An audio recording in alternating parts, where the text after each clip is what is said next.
My daughter pushed me down the basement stairs and walked away. Maybe now the old man will understand. Her husband said, "Just leave him down there." They didn't save me. I was in the darkness, hip broken, wrist fractured. But before the pain overwhelmed me, I made one phone call. Did they think I was a fool, but they didn't know I had been watching them for months. When the sun rises, that call will change everything. Hello everyone and welcome. I want to hear from you.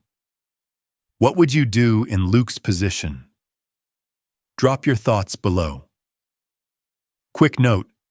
This is a fictional story exploring complex human choices.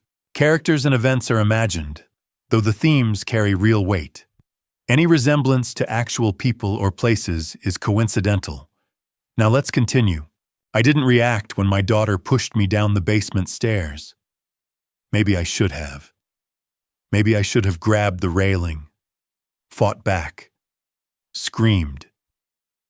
But I didn't. I just fell.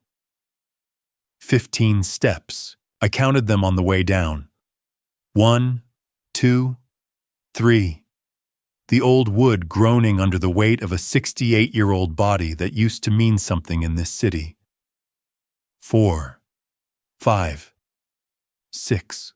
The smell hit me halfway, dust and damp, that particular Newark basement smell that never really goes away, no matter how many times you run a dehumidifier. 7, 8, 9. My hip caught the edge of step 11. Sharp, immediate. The kind of pain that makes your vision white out for a second. But I kept my mouth shut. 12, 13, 14, 15. The concrete floor came up fast and cold. I landed on my right side, heard something crack the hip, probably maybe the wrist I'd thrown out to break the fall. My head bounced once, not hard enough to knock me out, but hard enough that the basement spun for a few seconds before settling back into its familiar shadows. The furnace hummed in the corner. That old clock on the wall, the one Patricia bought at a yard sale 30 years ago, kept ticking. Tick, tick, tick. Above me, footsteps. Fast. Panicked. Travis's voice came through the floorboards, muffled but clear enough. She did it. Not a question. A statement. Relief, maybe. Or confirmation of a plan that had been in motion longer than I'd realized. Then Amanda, my daughter, crying. The sound ripped through me, worse than the fall, worse than the pain radiating from my hip and wrist. Dad! Oh my God! Dad! The basement door slammed shut. The lock clicked. I lay there in the dark, taking inventory. Right hip bad, probably fractured. Left wrist definitely broken, already swelling inside my sleeve. Head throbbing, but I could think clearly enough. Ribs bruised, protesting with every breath, but nothing punctured. I wiggled my toes. Both feet responded. Moved my fingers. Most of them worked. I could survive this. That was the thing they didn't understand. Amanda. Travis. They thought 15 steps would be enough. They thought an old man hitting concrete would be the end of it. Clean. Accidental. The kind of tragedy that happens when elderly people live alone in houses with steep basement stairs. But I'd survived worse than this. A lot worse. In places a lot darker than my own basement. I pulled my phone from my shirt pocket with my good hand. The screen lit up bright in the shadows. No cracks. Patricia always said I should get a case, but I'd been stubborn about it. Funny what you think about when you're lying on a basement floor with broken bones. I scrolled through my contacts. Only took a second to find the name I needed. The only name that mattered right now. Michael Costa. I hadn't called this number in 3 years. Not since Patricia's funeral, when he'd shown up in the back row, paid his respects, and reminded me that some debts never expire. Some friendships never really end, no matter how far you walk away from the life that made them. The phone rang once. Twice. Luke. His voice came through rough like gravel and old tobacco. That you... It's time, Michael. Silence on the other end. Not confusion. Understanding. Michael had always been good at reading between the lines. Where? Woodside Avenue, same house. How bad? Bad enough. I shifted slightly, biting back a groan as my hip screamed. But I can wait. I need you to bring Salvatore. Another pause. Longer this time. You sure about that? I'm sure. We'll be there by morning. 6 a.m. Can you hold out? I glanced at the clock. 7:30 p.m. Almost 11 hours. I'll hold. Luke.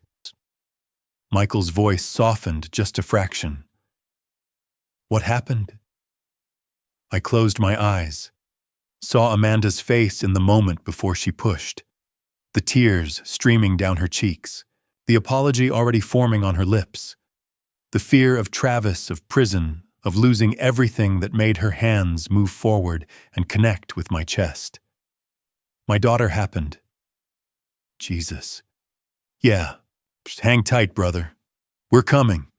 The line went dead. I set the phone down beside me on the concrete. Let my head rest against the floor. The cold seeped through my shirt into my bones, but I didn't mind. Cold kept you sharp. Cold reminded you that you were still alive. Above me, more footsteps. Pacing. Travis's voice again lower now, too quiet to make out the words. Then Amanda's higher frantic. An argument. About what to do with me, probably. Whether to call an ambulance now or wait until morning when they could discover me and play the grieving family. I almost laughed. Almost.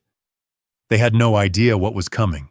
No idea that the old man they'd pushed down the stairs, the quiet widower who'd spent 35 years working construction and minding his own business, used to be someone very different. Someone who knew how to wait in the dark. Someone who understood that revenge, real revenge, wasn't about anger. It was about patience. The clock ticked. The furnace hummed. My hip throbbed in time with my heartbeat. I counted the minutes. Counted them the same way I'd counted the stairs. 1, 2, 3. Let me back up. Tell you how a 68-year-old man ends up at the bottom of his own basement stairs. Tell you about the daughter I raised and the choices that brought us here.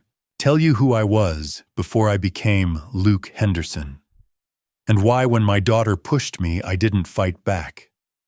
Because some things you see coming, and some things you let happen. Because the fall isn't the end of the story. It's just the beginning. I wasn't always Luke Henderson. 35 years ago, I had a different name. Did different work. The kind of work that didn't come with a W-2 or a 401k, or any illusion that you'd live long enough to collect Social Security. I was an enforcer for the DeMarco family. If you know Newark, you know that name. If you don't count yourself lucky, they called me a cleaner. Not the kind that shows up with a mop and bucket after the fact. I left that to other people. My job was to make problems disappear before they became the kind of problems that needed mopping up. A business owner 3 months behind on protection money. A rival crew moving product on DeMarco streets. A witness who suddenly remembered too much. I'd show up. Have a conversation. Sometimes that's all it took, a conversation. And the understanding that next time wouldn't be a conversation. I was good at it. Too good, maybe. I understood something most people don't. Violence isn't about anger. It's about control. About knowing exactly how much pressure to apply to get the result you want. A broken hand sends a different message than a broken jaw. A broken jaw sends a different message than a broken neck. And the threat of any of those, that's the most powerful tool of all. I told myself I wasn't a killer. That made it easier to sleep at night. I was just insurance, just enforcement, just the consequence when people made bad choices. And then I walked into Rosie's diner on a Tuesday morning in March. She was pouring coffee. Blonde hair pulled back in a ponytail, green eyes that actually looked at you when she talked, not through you or around you the way most people looked at guys like me. Her name tag said, Patricia. "You want the usual?" she asked, even though I'd never been there before. I must have looked confused because she smiled. "You look like a usual kind of guy. Coffee black, 2 eggs over easy, bacon crispy, toast dry." Am I close? She was. I started coming back. Every Tuesday, then Tuesdays and Thursdays, then pretty much every day I wasn't working. We'd talk. Small stuff, at first, whether the news, whether the Jets would ever win another Super Bowl. Then bigger stuff. Where she grew up. What she wanted to do besides wait tables. Dreams. The kind of dreams people like her were allowed to have. She never asked what I did for work. Maybe she didn't want to know.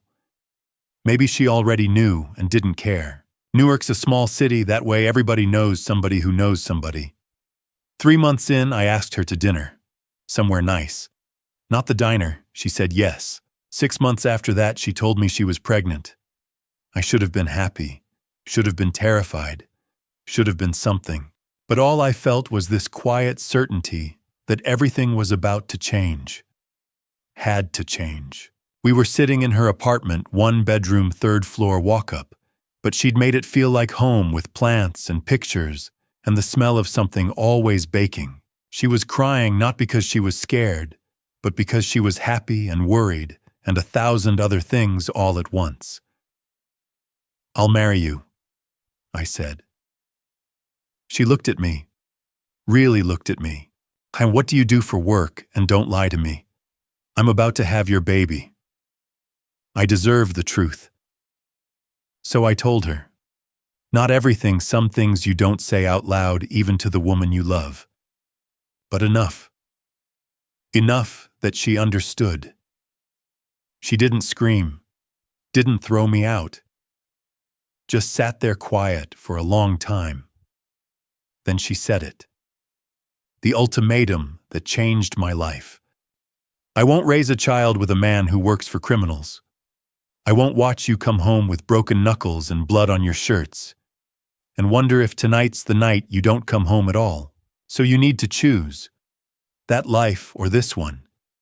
But you can't have both." I chose her. Chose us. Chose the baby growing inside her that would become Amanda. Michael Costa helped me disappear. He was my partner back then, the guy who watched my back on jobs, who split the take 50-50, who understood the work the same way I did. We'd saved each other's lives more than once. That builds a bond that doesn't break even when you walk away. He got me papers, a social security number that held up under scrutiny, a birth certificate from a hospital in Pennsylvania that burned down 10 years prior.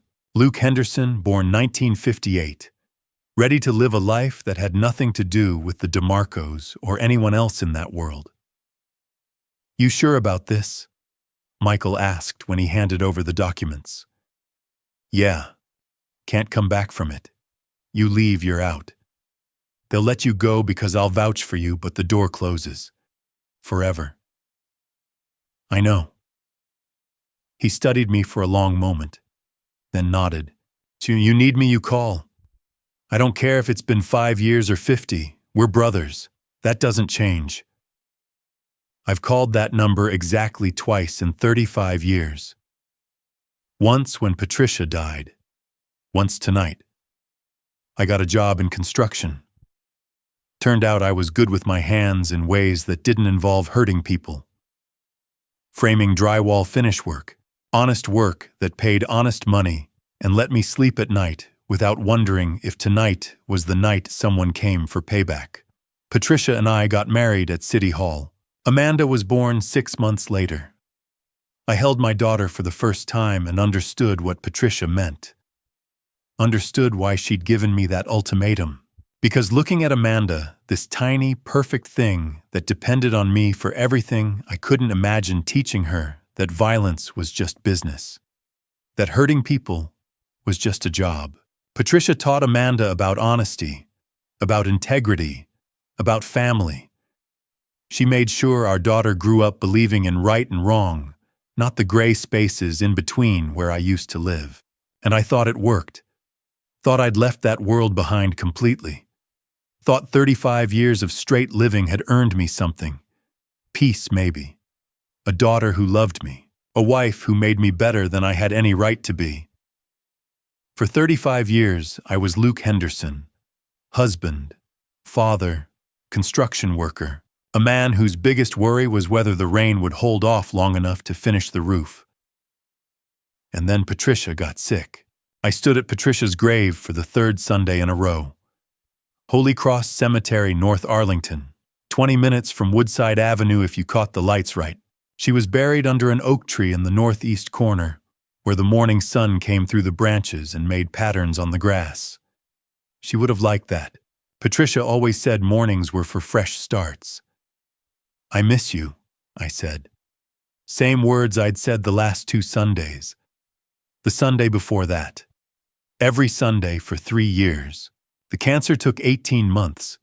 Started in her lungs, spread everywhere that mattered.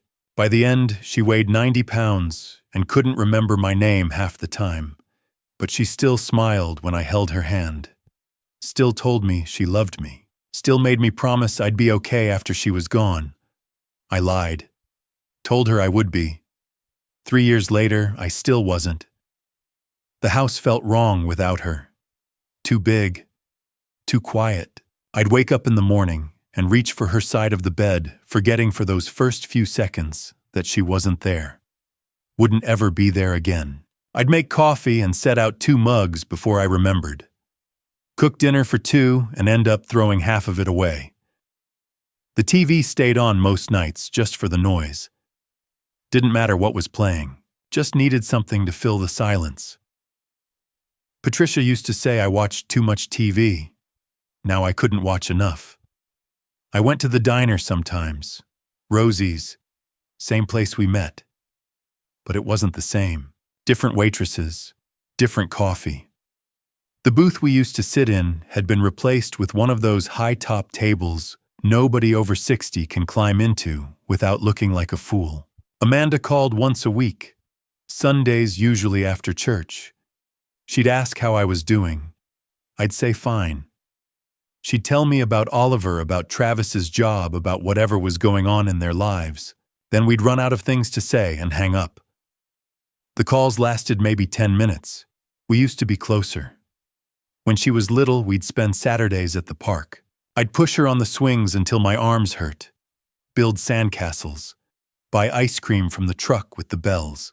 She'd fall asleep on my shoulder on the walk home, and Patricia would tuck her in while I made dinner. But that was before the teenage years, before the distance that grows between fathers and daughters, when daughters realize their fathers are just men. Flawed men who worked too much and didn't always know the right thing to say. Patricia bridged that gap. She kept us connected even when Amanda and I didn't know how to talk to each other. And when Patricia died, the bridge went with her. So when Amanda called that Sunday, the third Sunday, I'd visited Patricia's grave and made her offer I wanted to believe it was real. Wanted to believe my daughter was reaching across that gap because she cared. Because she was worried about me. Because family was supposed to take care of family. "Dad, you shouldn't be alone in that house," she said. "It's too big for one person. And Oliver, he should know his grandfather. He barely remembers you." That hurt. But it was true. I'd seen Oliver maybe 4 times since Patricia died. Christmas. Thanksgiving. A birthday I couldn't remember if it was his or Amanda's. I'd hold him for a few minutes, give him a toy, watch him squirm to get down and play. He didn't know me. "Let us move in," Amanda said. "Just for a while. Until you're back on your feet. We'll help with the bills. Travis can help with repairs, and you'll have company. Won't be so lonely. Travis got on the line. It would really help us out too, Luke. Rent's killing us in Jersey City. And this way, Oliver grows up around family. Win-win, you know. I should have said no. Should have heard the too casual tone in Travis's voice. The way Amanda jumped in with the offer before I could think about it too long. But I was sitting in that empty house in the living room, where Patricia used to knit while I watched baseball, and all I could think was that maybe this was the fresh start she would have wanted me to take. Okay, I said. You can move in. They arrived 2 weeks later, U-Haul truck boxes stacked in the driveway. Oliver running around the front yard while Amanda directed Travis on what went where. She hugged me when I opened the door. First real hug in years. Thanks, Dad. This means a lot. The first few weeks were good. Better than good. Amanda cooked dinners that tasted like the meals Patricia used to make meatloaf with that brown sugar-glazed chicken, with the lemon and rosemary, even the chocolate cake that was my favorite. The house smelled like home again, like someone lived there instead of just existing. Travis was polite, helpful, fixed the loose railing on the front porch, cleaned the gutters, complimented the yard, asked about my time in construction, seemed genuinely interested in the stories I told. And Oliver. God, Oliver made the house alive again, his laugh echoing down the hallways, his toys scattered in the living room. The way he'd climb into my lap during cartoons and fall asleep heavy and warm and trusting. I thought maybe I'd gotten my family back. Thought maybe Patricia was watching from wherever she was and smiling because her stubborn husband had finally let people in again. But then small things started to change. Travis began asking questions. Casual at first. How much was the house worth? Did I have a mortgage? What bank did I use? Just curious, he'd say. Just making conversation. Amanda mentioned my will. You do have one, right, Dad? It's important. For Oliver's sake. We should make sure everything's in order. Just in case. Just in case of what I was 68, not 90. Still walked 3 miles every morning. Still had my health. Still had years left. But I didn't say that. Didn't want to seem defensive. Didn't want to ruin the good thing we had going. The questions kept coming. Always casual. Always reasonable. Always with that same tone that made it sound like they cared. Like they were looking out for me. And maybe they were. Maybe I was paranoid. Maybe 3 years of loneliness had made me suspicious of the first kindness I'd been shown. But I couldn't shake the feeling that something was wrong, that the warmth in the house was just a different kind of cold. 6 weeks after they moved in, I found the folder. Travis's folder, in his car, by accident, and everything changed. I found the folder in Travis's car, by accident. My truck wouldn't start that morning. Battery dead. I needed to run an errand, and Travis's Honda sat in the driveway, keys by the door where he always left them. Didn't think twice about borrowing it. We were family now, right? The folder fell when I turned onto Market Street, slid off the passenger seat, hit the floor. Red light gave me time to glance down. Manila folder, half-open papers visible. I almost didn't look. But something made me pull over. Park in a grocery lot. Open it. The first document was a quitclaim deed.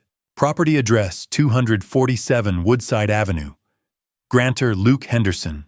Grantee Gateway Properties, LLC. Date 2 months ago. My signature at the bottom. Notarized. Official seal, except I'd never signed it.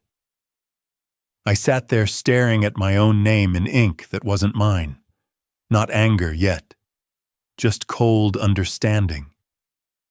The wrongness I'd been feeling wasn't paranoia. It was real. I pulled out my phone, photographed every page, the signature, the notary seal, the legal description, all of it. Then I studied the signature. It was good. Whoever forged it knew their business. The way my L tilted, how my H curved even the dots on my I's. But there were tells, hesitations in the strokes, places where the pen paused too long. The difference between writing your own name 1,000 times and copying one you'd practiced. I'd seen forged signatures before. In my old life, you learned to spot them. This was decent work, but not perfect. More documents in the folder. Property transfer notice from the county clerk, deed recording confirmation, even a letter from some law firm congratulating Gateway Properties on their acquisition. My house. The house Patricia and I saved for. Where I raised Amanda. Where 35 years of memories lived in every board and nail. Stolen. On paper, legally stolen. I searched Gateway Properties on my phone. Delaware Corporation. P.O. Box address in Newark. No website. No employees. No business history. A shell company. A ghost. I found the notary's information on the deed. Called her office. Caldwell Notary Services. Luke Henderson. Calling about a deed notarized 2 months ago. Pause. Keyboard clicking. Yes, quitclaim deed for Woodside Avenue. You came in with your son-in-law to sign it. Is there a problem? You came in with your son-in-law. No problem, just confirming. Thank you. I hung up. Travis had forged my signature, brought someone to the notary, probably Amanda, to pretend to be me, made it all look legal, recorded it with the county so officially the house wasn't mine anymore. And Amanda knew. Had to know. The notary said, your son-in-law, not just Travis. Both of them. I could have confronted them right then. Could have walked into that house and demanded answers. Called the police. Gotten a lawyer. But I didn't. Because legal takes time. Costs money. And sometimes you need the full picture before you move. Need to know not just what they did, but why? How deep it goes. I went home. Amanda was making dinner. Oliver played with blocks. Travis came home, kissed. Amanda asked how my day was. Fine, I said. Borrowed your car. Truck battery's dead. Hope that's okay. Of course. What's mine is yours, Luke. We're family. Family. That night I lay awake thinking about the signature, about Amanda at that notary's office, about how easily they'd stolen my house while smiling at my dinner table. Patricia's voice came to me in the dark, something she used to say when Amanda was little, and I'd get frustrated trying to fix things the hard way. Sometimes you have to step back to see the whole picture, Luke. Don't just look at the problem right in front of you. So I stepped back. Started watching, really watching. Travis left for work at 8 every morning, came home at 6, but I noticed his car had way more miles than a 30-minute commute should rack up. Started writing down the odometer readings, tracking them. Amanda said she was taking Oliver to the park, to the library, to playgroups. But I'd see her car parked at the mall for hours. No bags when she came home. Just tired eyes and her phone glued to her hand. I went through the recycling bin, found credit card statements not mine with charges at jewelry stores, restaurants. I'd never heard of a hotel in Montclair. Travis's card, but the dates were weekdays, when he was supposed to be at work. I checked the mail before they could get to it. Found notices about the house I wasn't supposed to see. Tax bills sent to Gateway Properties. Insurance documents with a business address I didn't recognize. And late one night when they thought I was asleep, I heard them talking in the kitchen. How much longer? Amanda's voice. Tired, strained. Soon. Travis. We just need to be patient. play it right. He's my father. He's an old man who owns a valuable house, free and clear. We need this Amanda, for Oliver's future, for us. Silence. Then Amanda. I know, it just feels... Don't think about how it feels. Think about the 400 grand. Think about being debt-free. Think about Montclair. 400 grand. Montclair. I stood outside their door in my own hallway, listening to my daughter and her husband talk about stealing from me like it was just business, like I was just an asset to liquidate. I went back to bed, stared at the ceiling, counted the cracks I'd been meaning to fix for years, and that's when I knew. This wasn't just about the house. There was more. Had to be. You don't forge a quitclaim deed for no reason. You don't steal a house you're already living in unless you're planning something bigger. I needed to know what, so I kept watching, kept documenting, took pictures when they weren't looking, checked Travis's car when he was in the shower, went through Amanda's purse when she was in the yard with Oliver, looking for the rest of the picture, and slowly, piece by piece, I found it. The mortgage documents, the life insurance policy, the plan. But that came later. First, I had to understand that my daughter was willing to steal my home while looking me in the eye and calling me dad. I put the folder back exactly where I'd found it, didn't say a word, but I started watching, and I started finding more. 2 weeks later, I found the loan documents. Travis left his laptop open in the living room. He'd gone upstairs for a shower. Amanda was in the backyard with Oliver. The screen glowed in the corner of my eye, while I pretended to read the newspaper. I shouldn't have looked. Should have minded my business, kept my head down, kept gathering evidence slowly. But I looked. The file name caught me first, Dad Project. Not House Project, not Loan Docs. Dad Project. Like I was something to be managed, solved, liquidated. I moved fast, pulled up the file, started reading. The first document was a reverse mortgage application. Liberty Financial Group. Amount $420,000. Borrower Luke Henderson. Property 247 Woodside Avenue. My signature at the bottom. Forged, same as the quitclaim deed. But this one was worse. Because I knew Liberty Financial, knew it the way you know a name from your past, that you've spent 35 years trying to forget. Liberty Financial wasn't a real mortgage company. It was a front, one of Salvatore Giordano's operations. The kind of place that gave loans to people who couldn't get real ones, who needed money fast and didn't ask questions about where it came from or what happened if you didn't pay it back. I'd helped set up companies like Liberty Financial once. Long time ago. Different life. I knew how they worked, knew the terms would be brutal, knew the interest would compound, knew missing a payment meant more than late fees. I kept reading. $7,000 per month. 60 months. Balloon payment of the remaining balance due at the end if not paid in full. $420,000 at Giordano's rates probably meant they'd owe close to $600,000 by the time it was done. Maybe more. I scrolled down, found bank statements, Travis's account, Amanda's account. Joint account I didn't know they had. No $420,000. No sudden influx of cash. Nothing. So where did the money go? I heard the shower shut off upstairs. Didn't have much time. I opened more files. Found something labeled insurance, life insurance policy. $500,000. Insured Luke Henderson. Beneficiary Amanda Henderson. Policyholder Luke Henderson. Except I'd never bought a life insurance policy.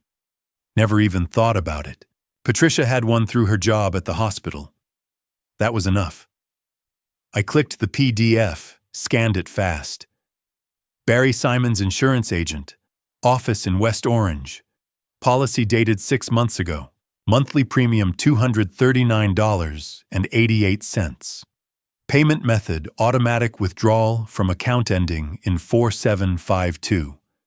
My account. My checking account. I pulled out my phone, opened my bank app, scrolled through 6 months of statements. Found it. There. Every month. $239.88 to Simon's Insurance Services. I'd never noticed. Never looked that close. The amount was small enough to blend in with utilities, with groceries, with all the automatic payments that just run in the background of your life. But it added up. 6 months. 12 months before that for processing. They'd been planning this for over a year. The shower stopped running. Footsteps overhead. I took pictures. Fast. The loan docs. The insurance policy. The bank statements. Everything. Then closed the laptop, set it exactly where Travis had left it, went back to my chair with the newspaper. Travis came downstairs 5 minutes later. Hair wet, t-shirt and jeans. Picked up his laptop without looking at it. "Hey, Luke. You need anything from the store? I'm making a run." "No thanks. I'm good." He smiled. Left. I sat there with my newspaper, not reading a word, thinking about the numbers. 420,000 from Giordano. 500,000 from the life insurance. 920,000 total. Minus whatever they'd already spent. Minus the house value, probably another 400,000 if they sold it free and clear. Over $1 million. That's what I was worth to them gone. And the plan was perfect. Elegant even. Forge the deed so they owned the house. Take out a reverse mortgage against it so they had cash flow and a ticking clock. Buy life insurance so when I was gone, Amanda collected.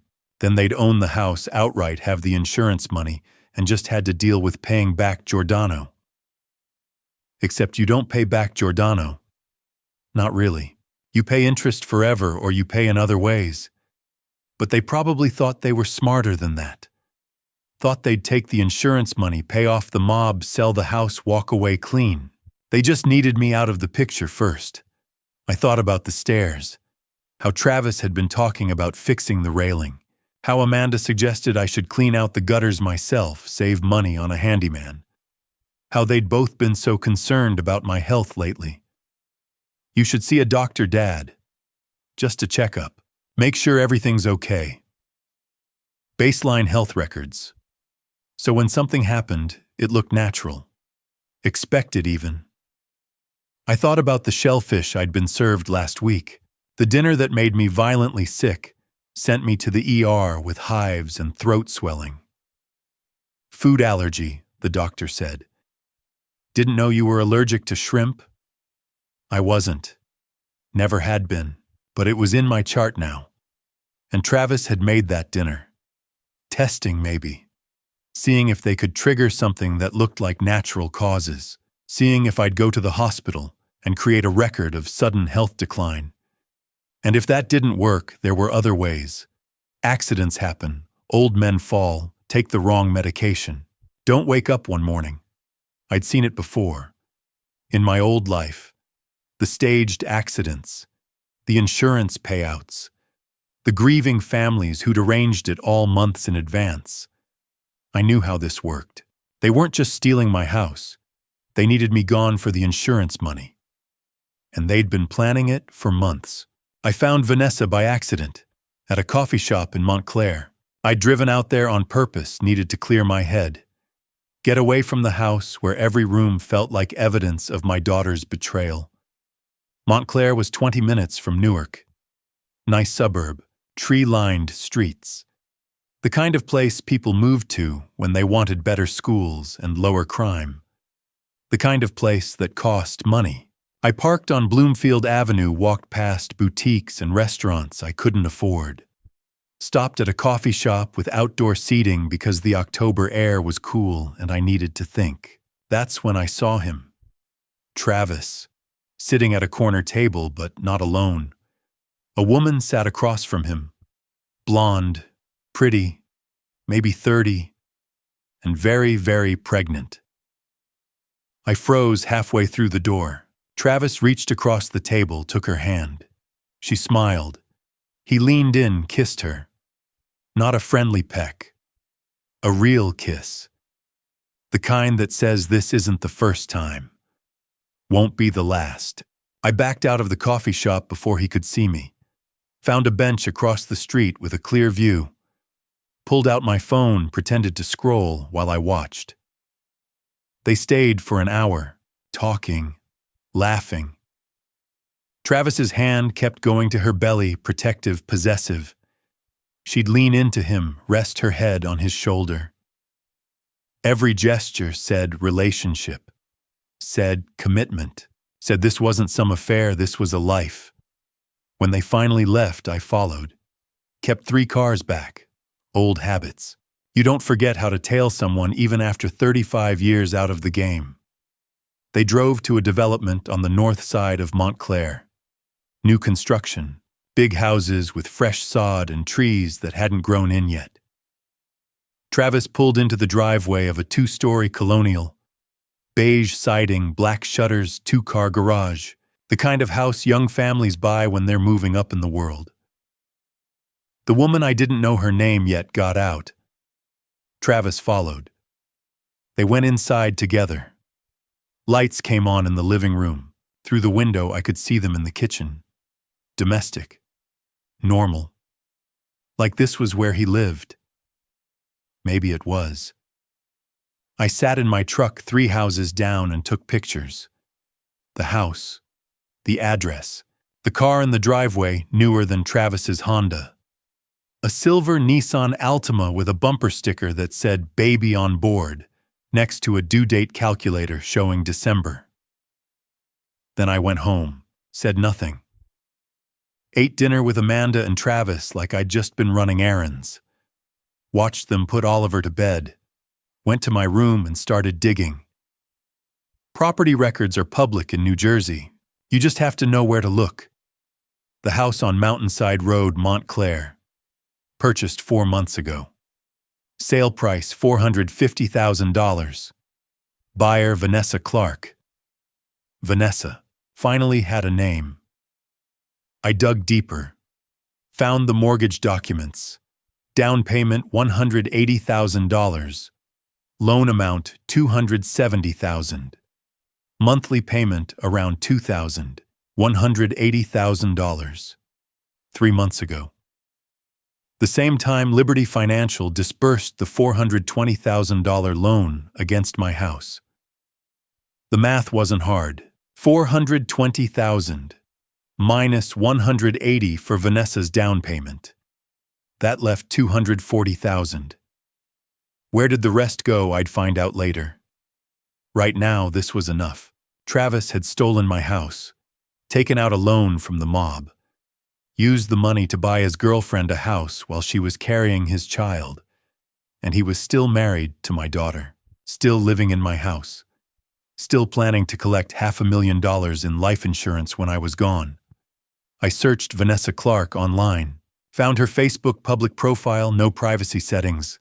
She was 32, worked as a dental hygienist, posted pictures of the new house, the nursery being painted, her growing belly with captions about starting our family, and so blessed. No pictures of Travis, but plenty of references to my fiancé and Ryan, which I assumed was the name he'd given her. Ryan Bennett, probably. Close enough to Travis to remember, different enough to hide. Her last post was from 2 days ago.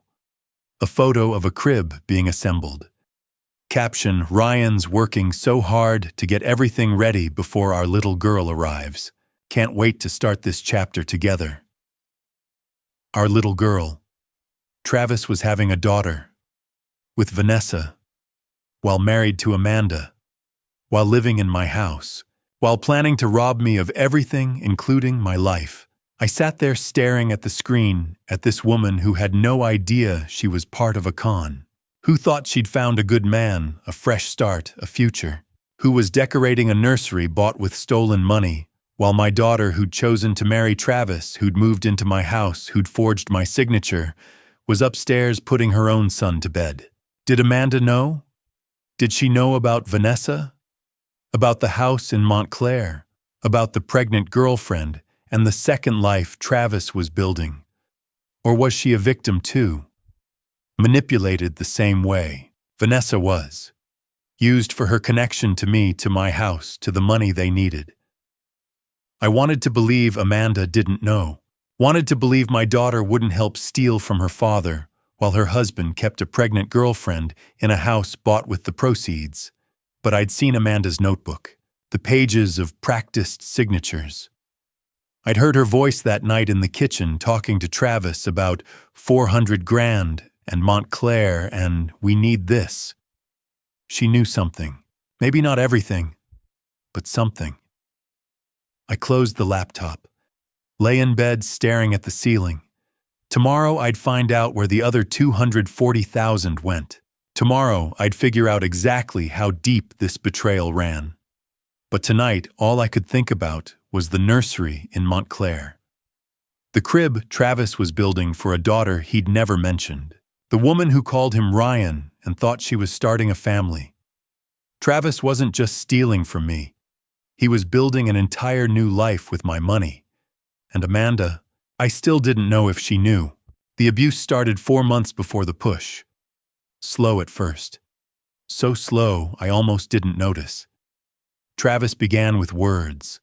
Little comments that felt like jokes but had edges. Oh, getting pretty slow there, Luke. Maybe you should sit this one out, old man. Don't want you hurting yourself. Then it wasn't jokes anymore.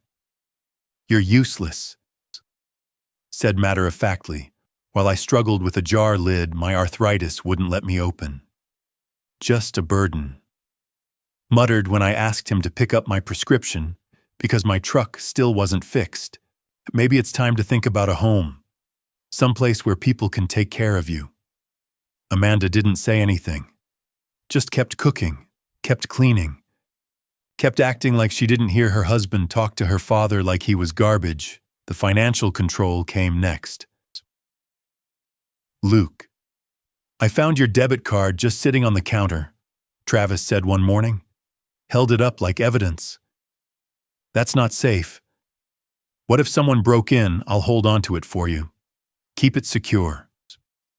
I didn't argue, didn't want to cause a scene. Told myself it was just Travis being helpful. But then I needed cash for the hardware store. Asked Travis for my card back. How much do you need? I'll just give you cash. Easier that way. He gave me $20. For a man who'd worked his whole life, saved his whole life, owned his house free and clear, I was getting an allowance from my son-in-law. The isolation was subtler. Dad, you really shouldn't be driving. Amanda this time, concerned voice. Daughter worried about her aging father. Your reflexes aren't what they used to be. What if you got in an accident? My reflexes were fine. I'd driven the same streets for 35 years without incident, but they took my keys. Just for now, Travis said, until we can get you checked out by a doctor. The doctor visit never happened. Then it was the phone. You've been getting a lot of spam calls, Luke. Scammers targeting seniors. I set up call blocking for you. Travis helpful again, except the call blocking meant my phone went through an app on his phone. He controlled who could reach me. Michael Costa's number didn't get through anymore. Neither did my old friends from the construction company. Anyone who might ask how I was doing. Anyone who might notice something was wrong. I found Amanda's notebook by accident, looking for a pen in the kitchen drawer. Small, spiral notebook. Her handwriting on the cover, practice. Inside were pages of signatures. My signature. Over and over. Luke Henderson. Luke Henderson. Luke Henderson. Some were terrible. Shaky. Obviously wrong. But by the end of the notebook, they were good. Almost perfect.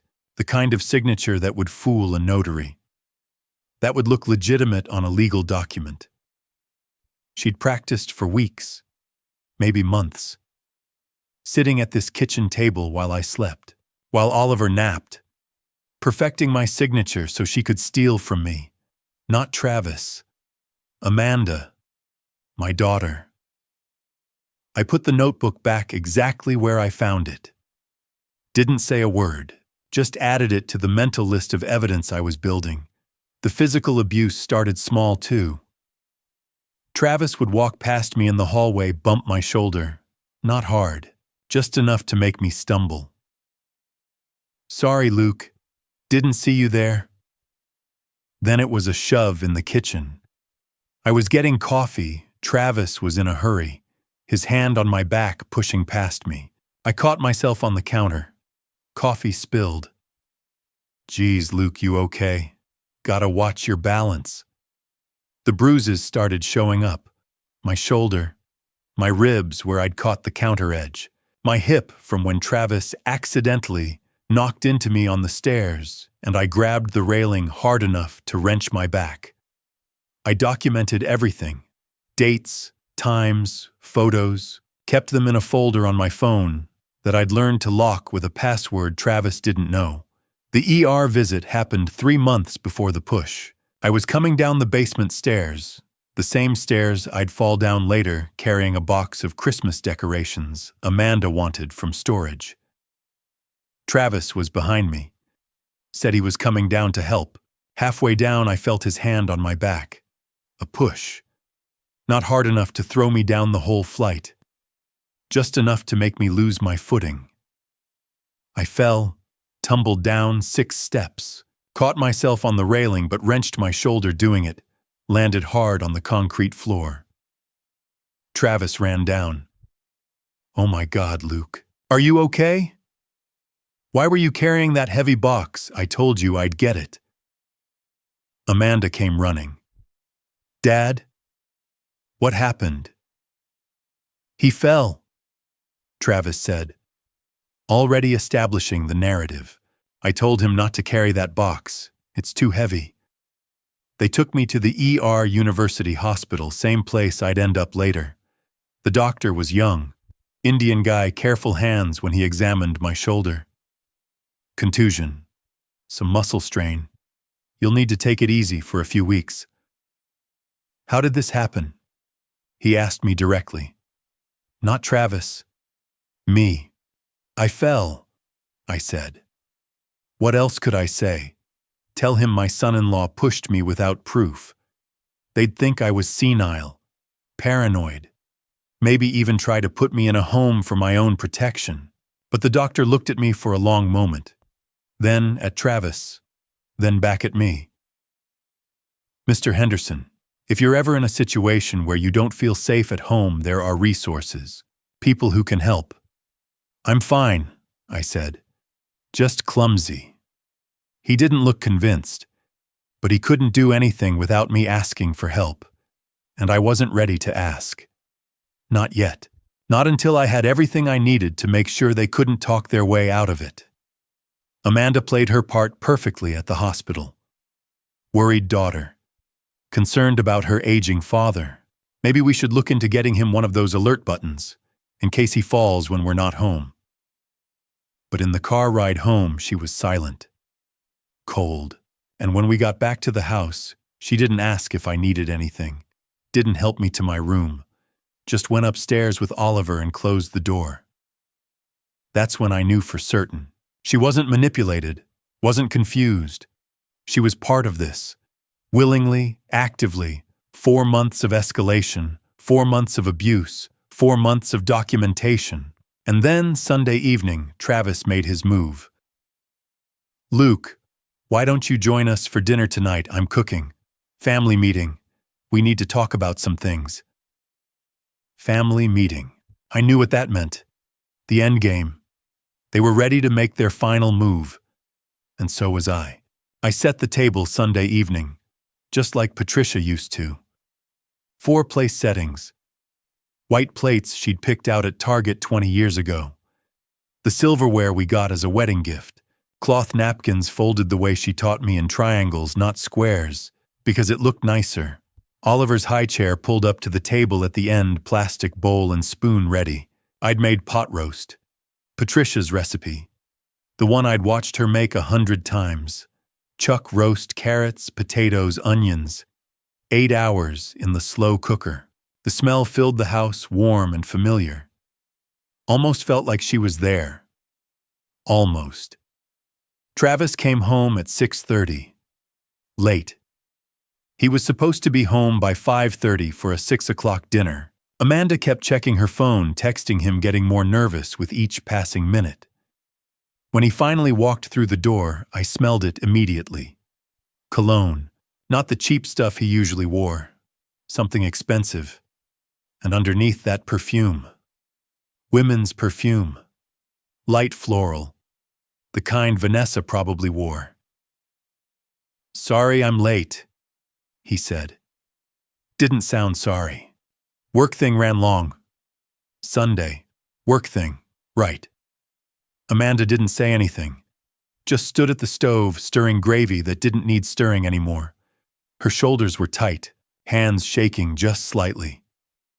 She knew I'd been watching them. Must have known something was coming. But she didn't know what. Didn't know how much I'd found out. Oliver was the only one who seemed happy. 2 years old, everything's an adventure. He banged his spoon on the high chair tray, laughing. "Papa, Papa." He'd started calling me Papa a month ago. Amanda taught him. Used to make me smile. Now it just made my chest hurt. This little boy who didn't understand that his parents were planning to rob his grandfather, who'd grow up thinking it was normal. Or maybe he wouldn't grow up knowing me at all. I brought the pot roast to the table, set it on a trivet, started serving. "Smells great, Luke," Travis said, sat down without offering to help. "Just like a restaurant." "Patricia's recipe," I said. "Right. Well, she was a good cook." Was. Like she was something that happened once and ended. Not someone I loved. Not someone I still talked to at her grave every Sunday. Amanda came to the table with the gravy. Sat down. Wouldn't look at me. Kept her eyes on her plate, on Oliver, on the walls. Anywhere but my face. We ate in silence for a few minutes. Just the sound of forks on plates. Oliver babbling. The clock on the wall ticking. Travis finally broke the silence. "Luke, we wanted to talk to you about something." I kept eating. Didn't look up. "Yeah. It's about your situation. Your health. The house." "My health is fine." "Well, you're not getting any younger. And this house." He gestured around. "It's a lot for one person. All these stairs. The maintenance. Maybe it's time to think about something smaller, somewhere with less responsibility." "Like where?" "Like a community. For seniors, where they have activities and nurses on staff. You know, just in case. Just in case. Just in case I fell downstairs, or had an allergic reaction, or didn't wake up one morning." Amanda still wasn't looking at me. She cut her pot roast into small pieces, methodical, focused. Took a sip of water. Her third glass since sitting down. Kept drinking like she could wash away whatever she was feeling. "And what would happen to this house?" I asked. Casual, like I was just curious. Travis glanced at Amanda. Quick, like they'd practiced this. "Well, we'd need to sell it, obviously. Use the proceeds to pay for your care. That's what it's there for, right? To take care of you. To take care of me." After they'd already taken out a $420,000 loan against it. After they'd forged my name on a quitclaim deed. After they'd bought a house in Montclair with my money and planned to collect $500,000 in life insurance when I was gone. To take care of me. I set down my fork. Wiped my mouth with the napkin. Folded it carefully and set it beside my plate. "Amanda," I said. "Look at me." She didn't. Kept her eyes down, hands shaking harder now. Amanda. Finally, she looked up. Her eyes were red, like she'd been crying, or was about to. "Do you remember what your mother used to say?" I asked. About honesty, about family. Her throat worked, swallowed. Dad.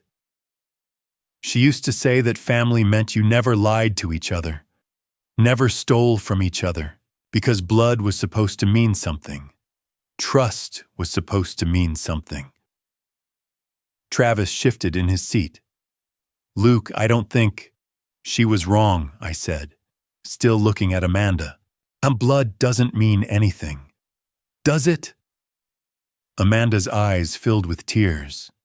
Spilled over. "Dad, please." "Please what?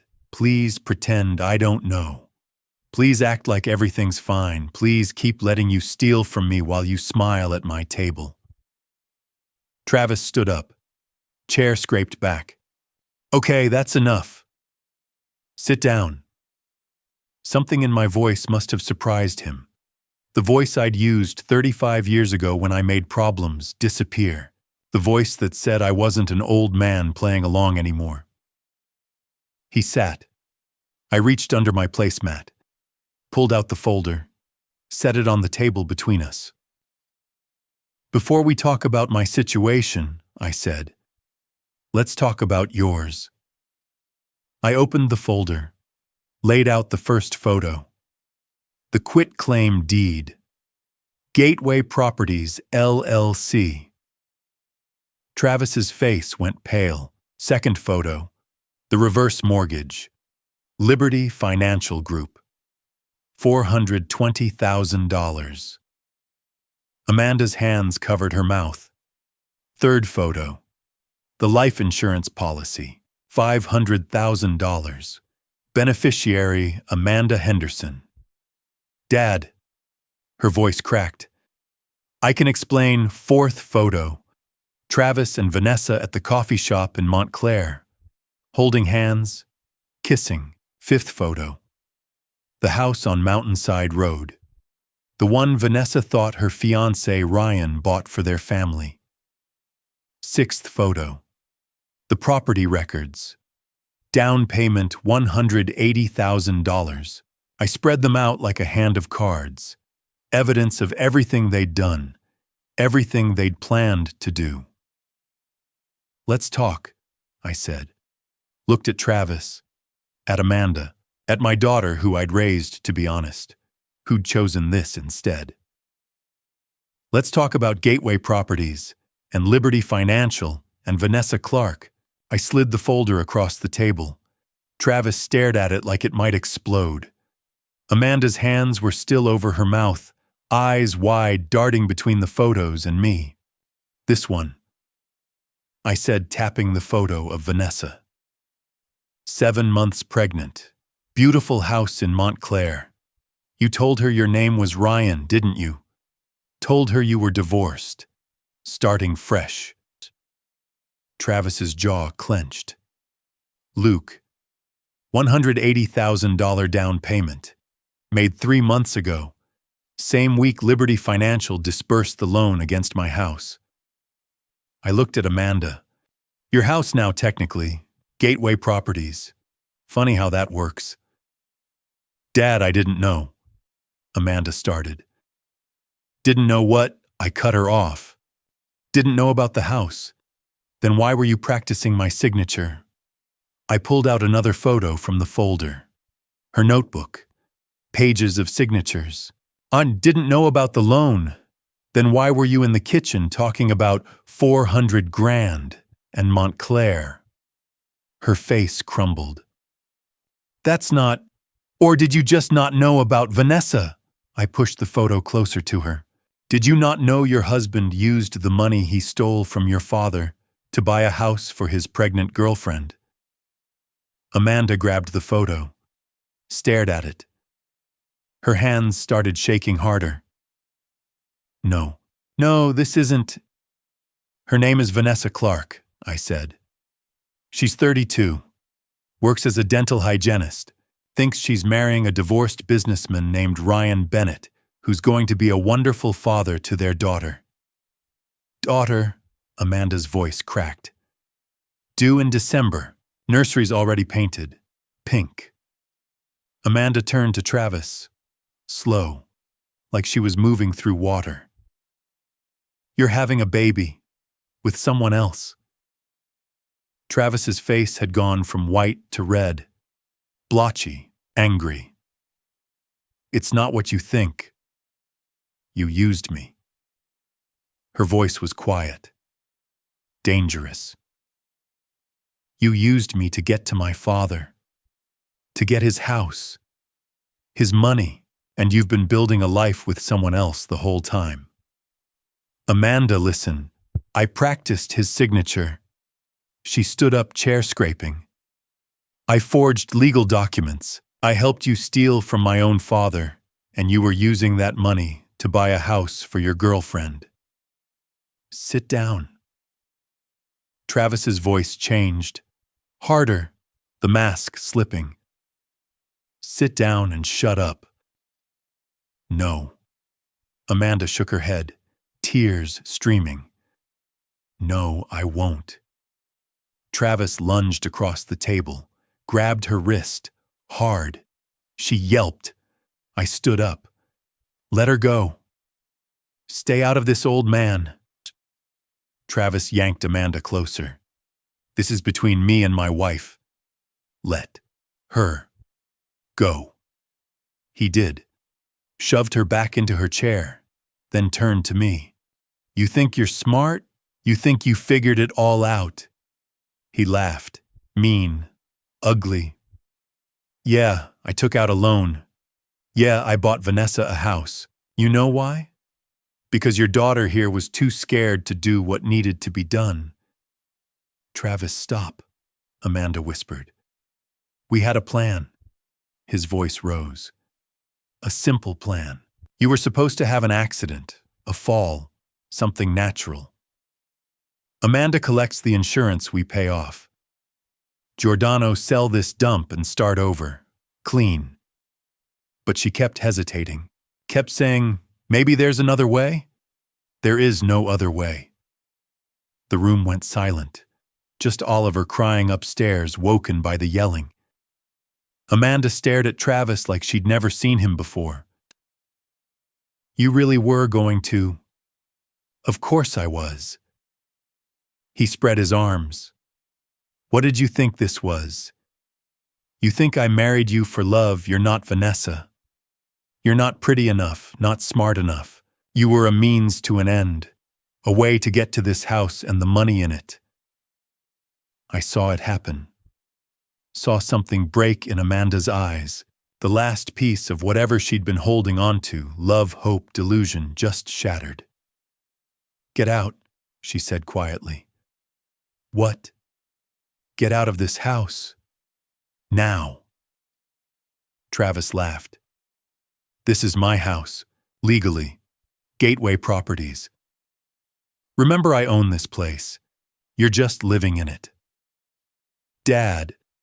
Amanda turned to me, face pale, desperate. Tell him. Tell him you have copies of everything. Tell him you can prove it's fraud. I have copies, I said. All of it. The forged signatures, the shell company, the loan, the insurance policy. Enough to send you both to prison for 10 years. Both, Amanda's voice cracked. You forged the documents, I said. Simple, true. You're an accessory to everything. The color drained from her face. But I didn't, I thought. You thought what? That you could steal from your father and claim you didn't know that practicing my signature was innocent, that helping set up Gateway Properties was just paperwork. Travis moved toward the basement door. I didn't see him do it. But suddenly it was open. That door I always kept closed because the steps were steep and the railing was loose. So here's what's going to happen, Travis said, voice cold, calculated. Luke's going to have his accident. Tonight. Right now. And Amanda, you're going to help me. Because if you don't, we both go to prison. And Oliver goes to foster care. Is that what you want? Amanda looked at him. At me. At the open basement door. But I can call the police right now, I said, pulled out my phone. End this. Do it and we all go down, Travis said. Think about Oliver. Think about your son growing up without his mother, without his father, in the system. Bounced between foster homes. Is that what you want for him? Amanda, I said quietly. Don't. She was crying, shaking, looking at Oliver's toys scattered in the corner, the photos of him on the wall. I'm sorry, she whispered, barely audible. Then she moved, fast, hands on my chest, shoving. I didn't fight back, didn't grab the doorframe, didn't try to stop my fall, just like I planned. 15 steps. I counted them. 1, 2, 3, 4, 5, 6, 7, 8, 9, 10, 11, 12, 13, 14, 15. The concrete floor. Pain. Darkness. The sound of Amanda screaming. Dad! Oh my God! Dad! Travis's voice cold. She did it. You saw her. She pushed him. No, I didn't mean. The basement door slammed. Lock clicked. I lay in the darkness, heard their voices above. Muffled. Arguing. Amanda crying. Travis shouting. Heard him say, "It's done. He's gone." But I wasn't gone. Not yet. Still with me after that fall. Comment below with your thoughts. Do you think Amanda will change her mind, or is it too late? What would you do lying on that basement floor? Share your perspective. I read every single one. Before we continue, this story includes fictional components crafted for dramatic effect. Not every detail reflects reality. If you'd rather not proceed, now is a good time to step away. Otherwise, let's discover what Luke's phone call set in motion. I lay on the basement floor and took inventory. Right hip. Sharp pain radiating down my leg. Probably fractured. The kind of break that would need surgery pins, months of physical therapy, but not the kind that would end me. Not tonight. Left wrist. Definitely broken. Already swelling inside my sleeve, throbbing in time with my heartbeat. I'd thrown it out trying to catch myself on the way down. Stupid instinct. Should have just let myself fall loose. But 35 years out of the game, you forget how to take a hit properly. Head. Dizzy. Vision blurred for a few seconds after impact, but clearing now. Mild concussion, probably. I'd had worse. Could still think straight. Could still count. Could still plan. Ribs. Bruised. Maybe cracked. Hurt to breathe deep, but nothing punctured. No blood in my mouth. Lungs working fine. I wiggled my toes. Both feet responded. Moved my fingers on my good hand. All working. Tried my broken wrist. Even those fingers moved, though it hurt like hell. I could survive this. That was the key thing. The thing they didn't understand. Amanda and Travis. They thought 15 steps would be enough. Thought an old man hitting concrete would be the end of it. Clean. Simple. The kind of accident that happens when elderly people with balance issues live alone in houses with steep basement stairs. But I'd survived worse than this. A lot worse, in places a lot darker than my own basement. And I'd planned for this. Every step, every possibility. This was always how it was going to end. From the moment I found that folder in Travis's car, I knew it would come to a confrontation, knew they'd make their move, knew I'd have to let them think they'd won, because the only way to expose them completely was to let them commit to it. Let them push me. Let them leave me here. Let them make their plan for the morning. And then bring in Giordano, above me, footsteps, fast, panicked. Travis's voice muffled through the floorboards. "What do we do? What do we do?" Amanda crying. "Is he? I don't know. I'm not going down there." "We have to check." "No. We wait. If he's..." Pause. If it worked, calling 911 now looks suspicious. We wait until morning, 7 a.m. We come downstairs, find him call for help. We were asleep, didn't hear anything. He must have gone down for something fell. Tragic accident. Travis. Amanda, listen to me. This is it. This is what we planned. We stick to the story. You found him in the morning. You called 911. You tried CPR. But it was too late. He'd been down there all night. Do you understand? Silence.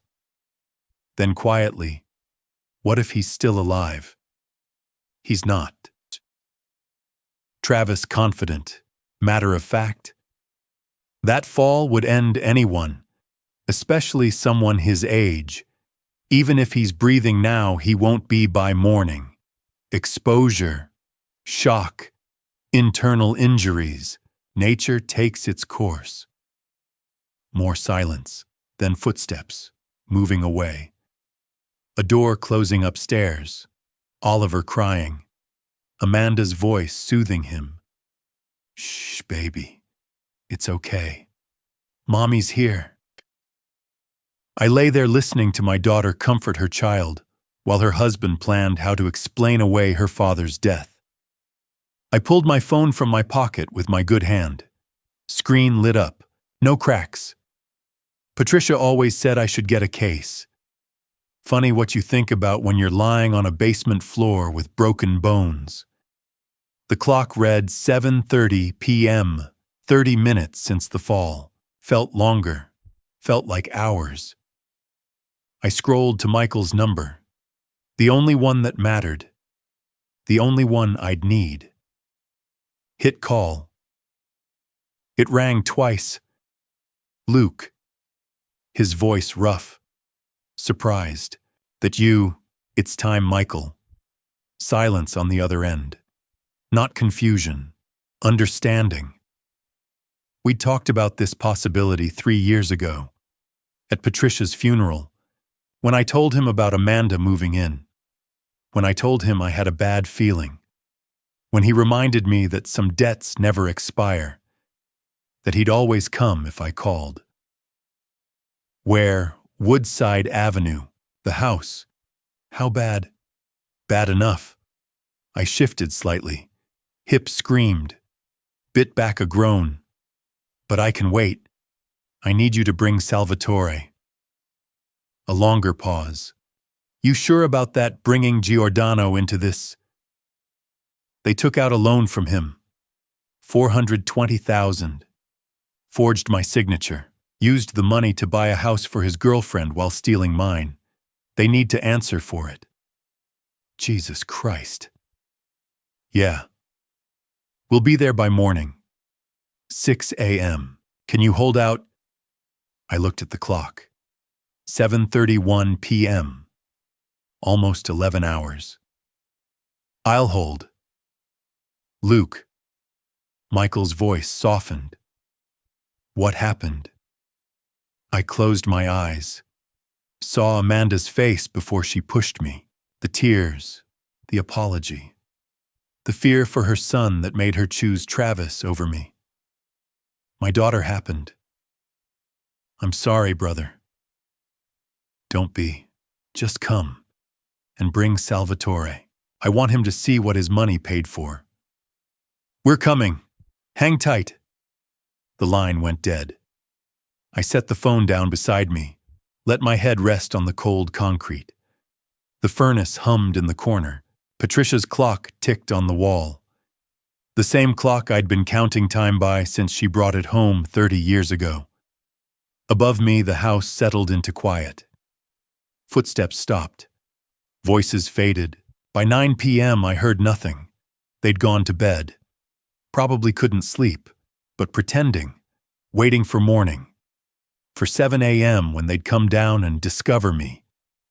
I counted the hours. 8 p.m., 9 p.m., 10 p.m., midnight. The pain in my hip became white noise, constant, present, but manageable. I'd learned a long time ago how to sit with pain, how to breathe through it, how to let it exist without letting it win. 1 a.m., 2 a.m., 3 a.m. I thought about Patricia, about what she'd say if she could see me now. Probably something about stubbornness, about the difference between being right and being smart, about how revenge and justice weren't the same thing. But she'd also understand. She'd spent 35 years married to a man who used to make problems disappear. She knew what I was capable of, what I'd been, what maybe I still was when it mattered. 4 a.m. 5 a.m. The clock kept ticking. My phone's battery was at 60%. Plenty. The cold kept me sharp, kept me awake, kept me counting. At 5:45 a.m., I heard a car pull up outside. Quiet. Engine cut. Doors closing soft. Michael and Giordano. Right on time. I waited in the darkness. 11 hours. And I counted every minute. I woke to footsteps. Heavy ones. Not Amanda. Not Travis. I drifted off sometime after 5. 11 hours of counting minutes, managing pain, waiting in the cold. My body finally gave in, just for a few minutes. Just enough. The footsteps came from upstairs. Multiple sets. Moving fast but quiet. Professional. The way people move when they don't want to wake anyone, but also don't care about being subtle. Then I heard Michael's voice. Low, commanding. Check the rooms. Quiet. More footsteps. Doors opening. Then Michael's voice again, closer now. At the top of the basement stairs. Luke, you down there. I tried to answer. My throat was dry. Came out as a croak. Here. The basement door opened. Light flooded down. Michael's silhouette at the top of the stairs, backlit by the kitchen. He descended fast, taking the steps 2 at a time. Jesus, Luke. He knelt beside me, hands on my shoulder, my neck, checking pulse. Hang on, brother. I got you. Took your time, I rasped. He almost smiled. 11 hours, like you said. He pulled out his phone, used the flashlight to check my pupils. Concussion, definitely. Where else? Hip, wrist, ribs. He moved carefully, professional. Michael had field medic training from back in the day. Knew how to assess damage, stabilize injuries. Can you move your toes? Yeah. Fingers. Most of them. Good. That's good. He pulled a water bottle from his jacket, helped me drink. Sal's upstairs. Brought 4 guys. They're securing the house now. Amanda and Travis. Still in bed. We came in quiet. Used the spare key I kept from the old days. They don't know we're here yet. I nodded. Tried to sit up. Michael stopped me. Don't move. Not until we stabilize that wrist and hip. Just talk. Tell me what happened. So I told him. Whispered it there on the basement floor while footsteps moved overhead. Told him about the forged deed. Gateway Properties. The reverse mortgage from Liberty Financial Giordano's front company. The $420,000. The life insurance policy. Vanessa in Montclair. Travis's daughter on the way, and Amanda, my daughter, practicing my signature in a notebook, standing at that dinner table while Travis manipulated her with threats about Oliver, pushing me down these stairs because she chose her son over her father. Michael's face went hard. Your own daughter. Yeah.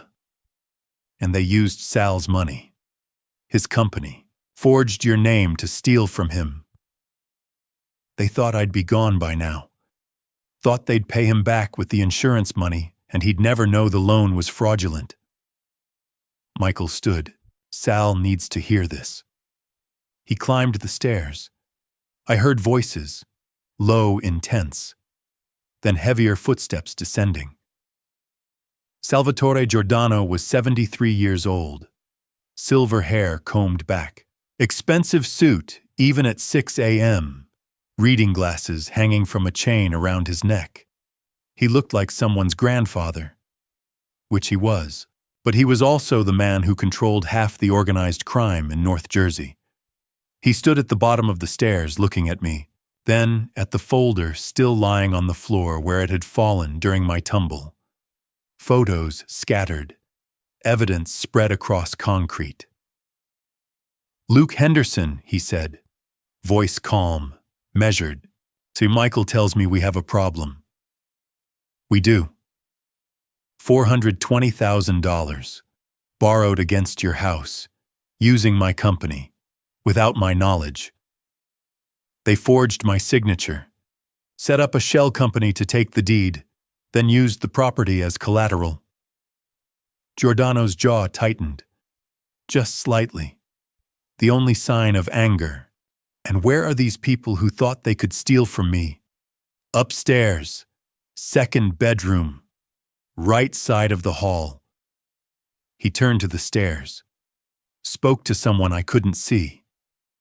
Bring them down, both of them. Now. Footsteps overhead, fast, heavy, doors opening, then shouting. Travis's voice. Who the hell are you? Get out of my house. A thud, sounds of struggle, more shouting. Amanda screaming, Oliver crying, loud, scared. Amanda. My baby, let me get my baby. One of Giordano's men, lady, sit down, now. Oliver's crying got louder, then quieter. Someone took him, probably to another room. Away from this. More sounds. Then footsteps on the stairs. Travis first. Hands zip-tied behind his back. Wearing boxers and a t-shirt. Hair messy. Eyes wild. One of Giordano's guys, big, bald, expressionless, holding his arm. Amanda next. Nightgown.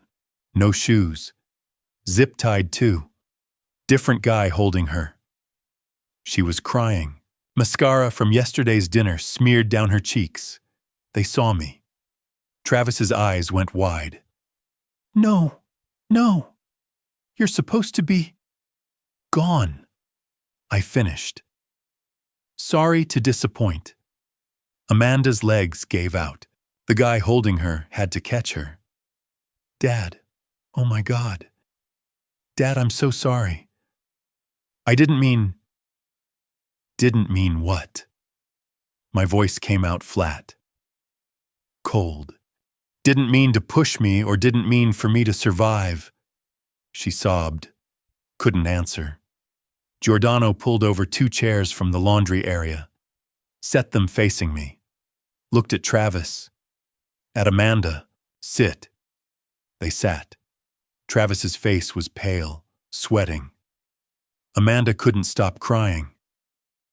Giordano remained standing, looked at Michael. Call an ambulance. Luke needs a hospital, but not yet. Back to Travis and Amanda. First, we're going to have a conversation. Michael handed Giordano the folder, the photos, the documents, all the evidence I'd collected over months. Giordano reviewed them, silent, methodical. Set each one down carefully on an old workbench, The quitclaim deed, the reverse mortgage, the insurance policy, the photos of Vanessa. When he finished, he looked at Travis. You took out a loan from Liberty Financial Group, my company, $420,000, using this house as collateral. Travis opened his mouth, closed it, opened it again. I can explain. You forged Luke Henderson's signature, committed fraud against me, against him, against the state of New Jersey. Giordano's voice never rose, didn't need to. You used my money to buy a house for your girlfriend while planning to collect insurance on your wife's father, and you thought I wouldn't find out. Mr. Giordano, please. Be quiet. Giordano turned to Amanda. And you. You helped him. I didn't know about Vanessa. But you knew about the loan, the deed, the insurance policy. He held up her notebook, the one with practiced signatures. You forged these. Amanda nodded, barely, tears streaming. I watched from the floor, watched Salvatore Giordano, one of the most powerful men in New Jersey, look at my daughter and her husband with the kind of cold assessment that meant he was calculating their worth. He pulled up a chair, sat down, looked at them both. Let's talk, he said. About the $420,000 you owe me. Giordano didn't raise his voice. He didn't need to.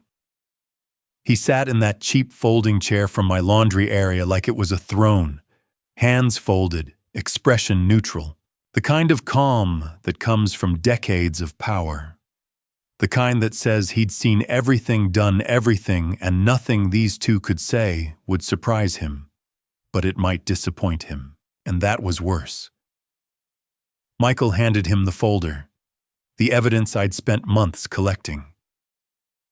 Giordano opened it, began reviewing, one page at a time, methodical, silent. The quitclaim deed, Gateway Properties, LLC, forged signature. The reverse mortgage application, Liberty Financial Group, $420,000. Another forged signature. The life insurance policy, $500,000. Beneficiary Amanda Henderson. Forged authorization for premium payments. The photos. Vanessa pregnant. The Montclair house. Property records showing the $180,000 down payment. Bank statements, highlighting the dates. The disbursement from Liberty Financial. The payment to the title company for Vanessa's house. All within the same week. Giordano set each document down on the workbench. Didn't look at Travis or Amanda while he reviewed. Just read, absorbed, calculated.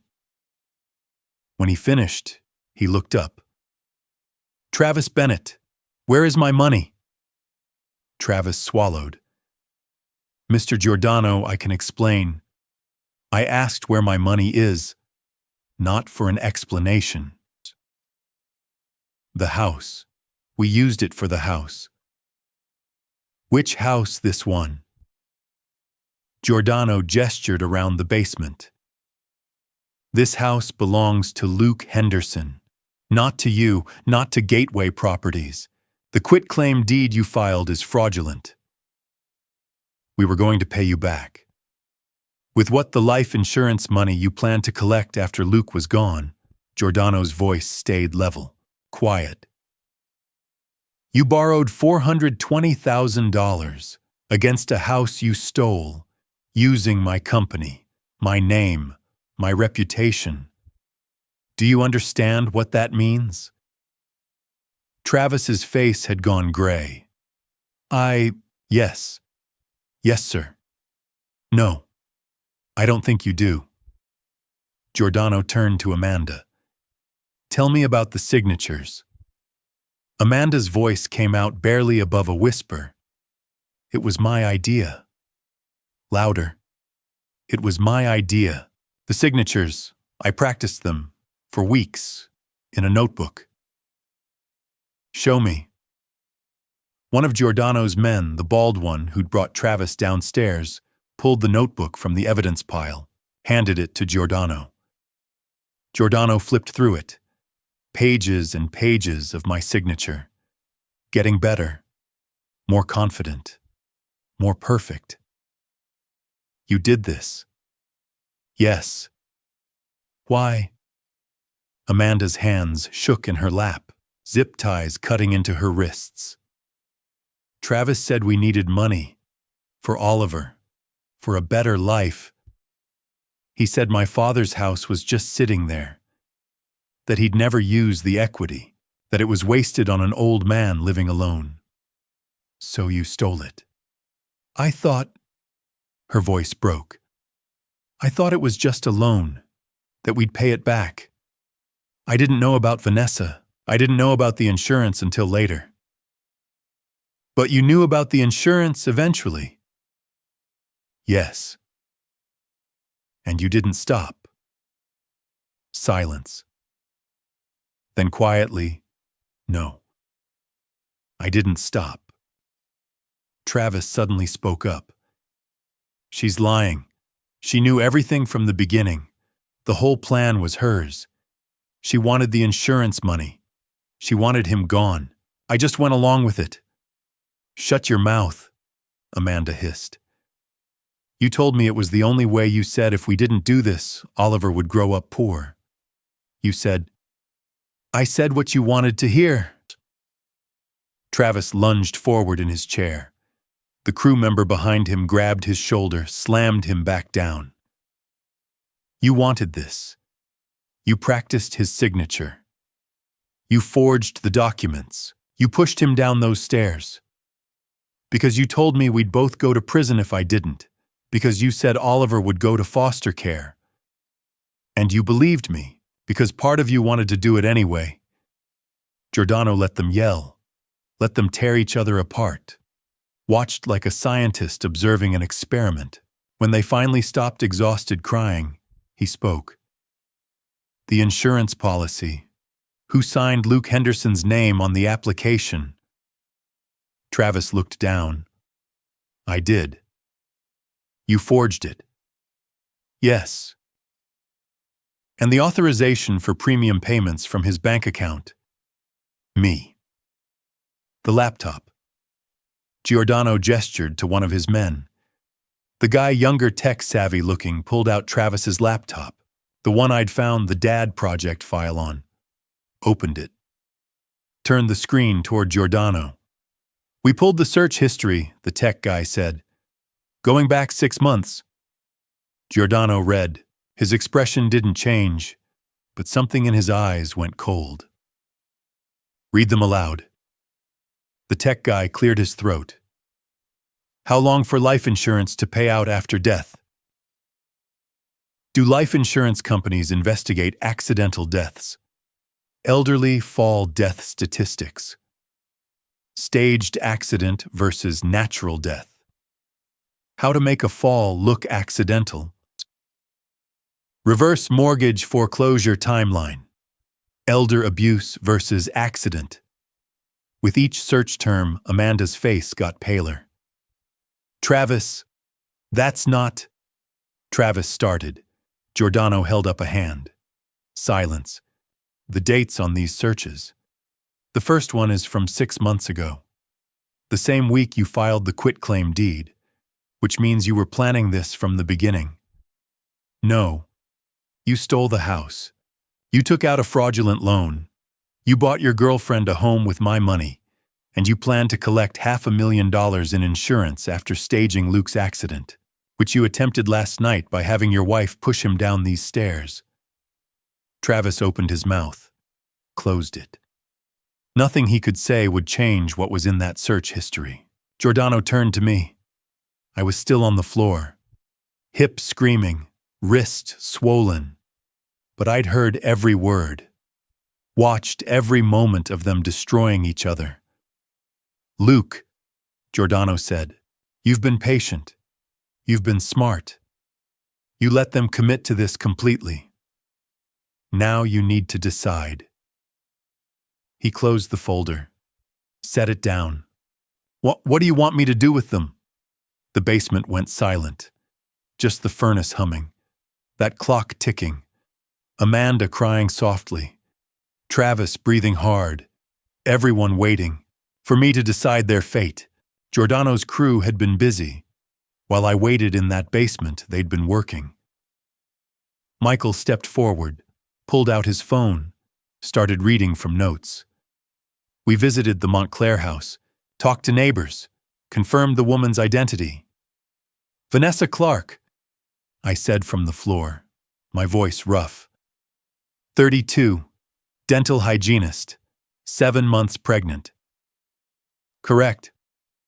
Michael scrolled. She thinks Travis's name is Ryan Bennett, thinks he's a divorced businessman, IT consultant, makes good money, travels for work. That's why he's not around much.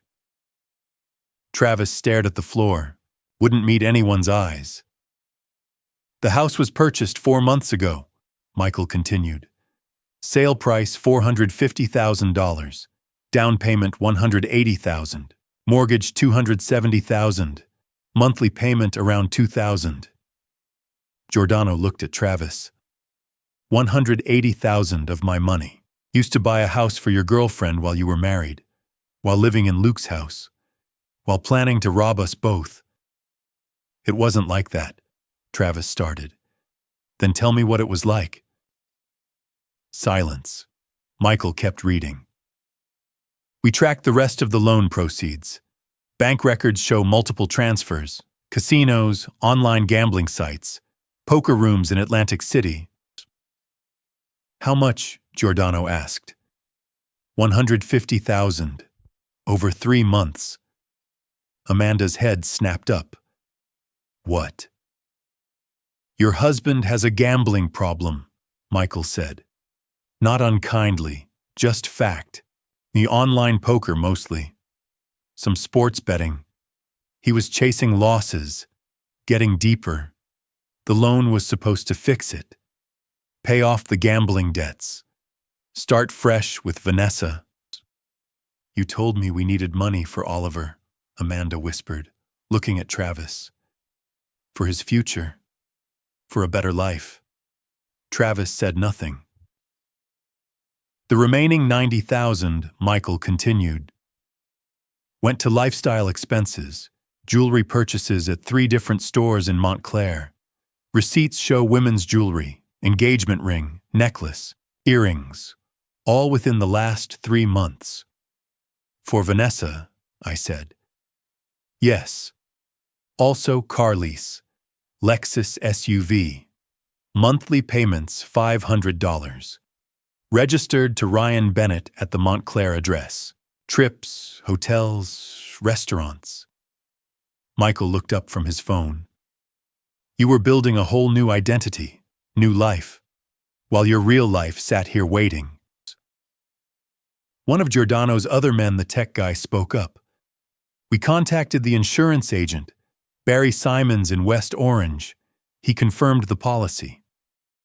And, Giordano prompted, he remembers Travis coming in 6 months ago. Said he had Luke Henderson with him. Older gentleman, quiet, signed all the paperwork. Barry had no reason to question it. ID checked out. Signatures looked legitimate. Except Luke Henderson was never there, Giordano said. No, sir. Travis brought someone else. Had them pretend to be Luke. Probably paid them. Or threatened them. We're still tracking that down. I thought about it. Wondered who Travis had convinced to impersonate me. Some actor. Some desperate person who needed money. Didn't matter now. The policy was forged. That was enough. The timeline, Michael said. Going back 6 months. This is when it started. He laid out a sequence. Photos, documents, dates marked clearly. Month 1. Travis and Amanda file the quitclaim deed. Gateway Properties LLC takes ownership of this house. Forged signature, recorded with the county. Month 2. They apply for the reverse mortgage. Liberty Financial Group. $420,000. Another forged signature. Application approved based on fraudulent documents. Month 3. Loan disperses. $180,000 goes to down payment on Montclair House. Title registered to Vanessa Clark. Travis tells her he bought it for their family. Month 4. Travis starts gambling. Hard. Loses $150,000 in 6 weeks. Online poker. Atlantic City. Desperate to recoup. Month 5. Travis purchases life insurance on Luke. Brings impersonator to Barry Simons's office. Policy for $500,000. Beneficiary Amanda Henderson. Monthly premiums auto-deduct from Luke's account. Month 6. The abuse escalates. Verbal, financial, physical. Creating a pattern that makes Luke look frail. Setting up the narrative for an accident. Leading to last night. Michael set down his phone. 6 months of planning. Every step calculated. Every piece in place. Waiting for the right moment. Giordano turned to Amanda. Did you know about Vanessa? About the gambling, about the life you thought you were building with this money? Amanda shook her head. Tears streaming. No, I swear. Travis said we needed money for Oliver. For his medical bills. For daycare. He said my father was just holding on to this house out of stubbornness. That the equity was wasted. That we could borrow against it and pay it back, and nobody would ever know. And the insurance, her voice broke. He showed me the policy 2 months ago. Said it was just protection, in case something happened to Dad naturally. That families do this all the time. I didn't know he'd forged it. Didn't know about the impersonator. But you knew last night, I said. My first words since Michael started the report. At dinner.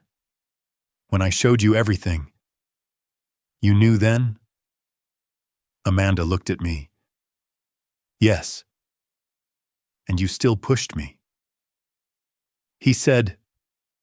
She was sobbing now, couldn't breathe right.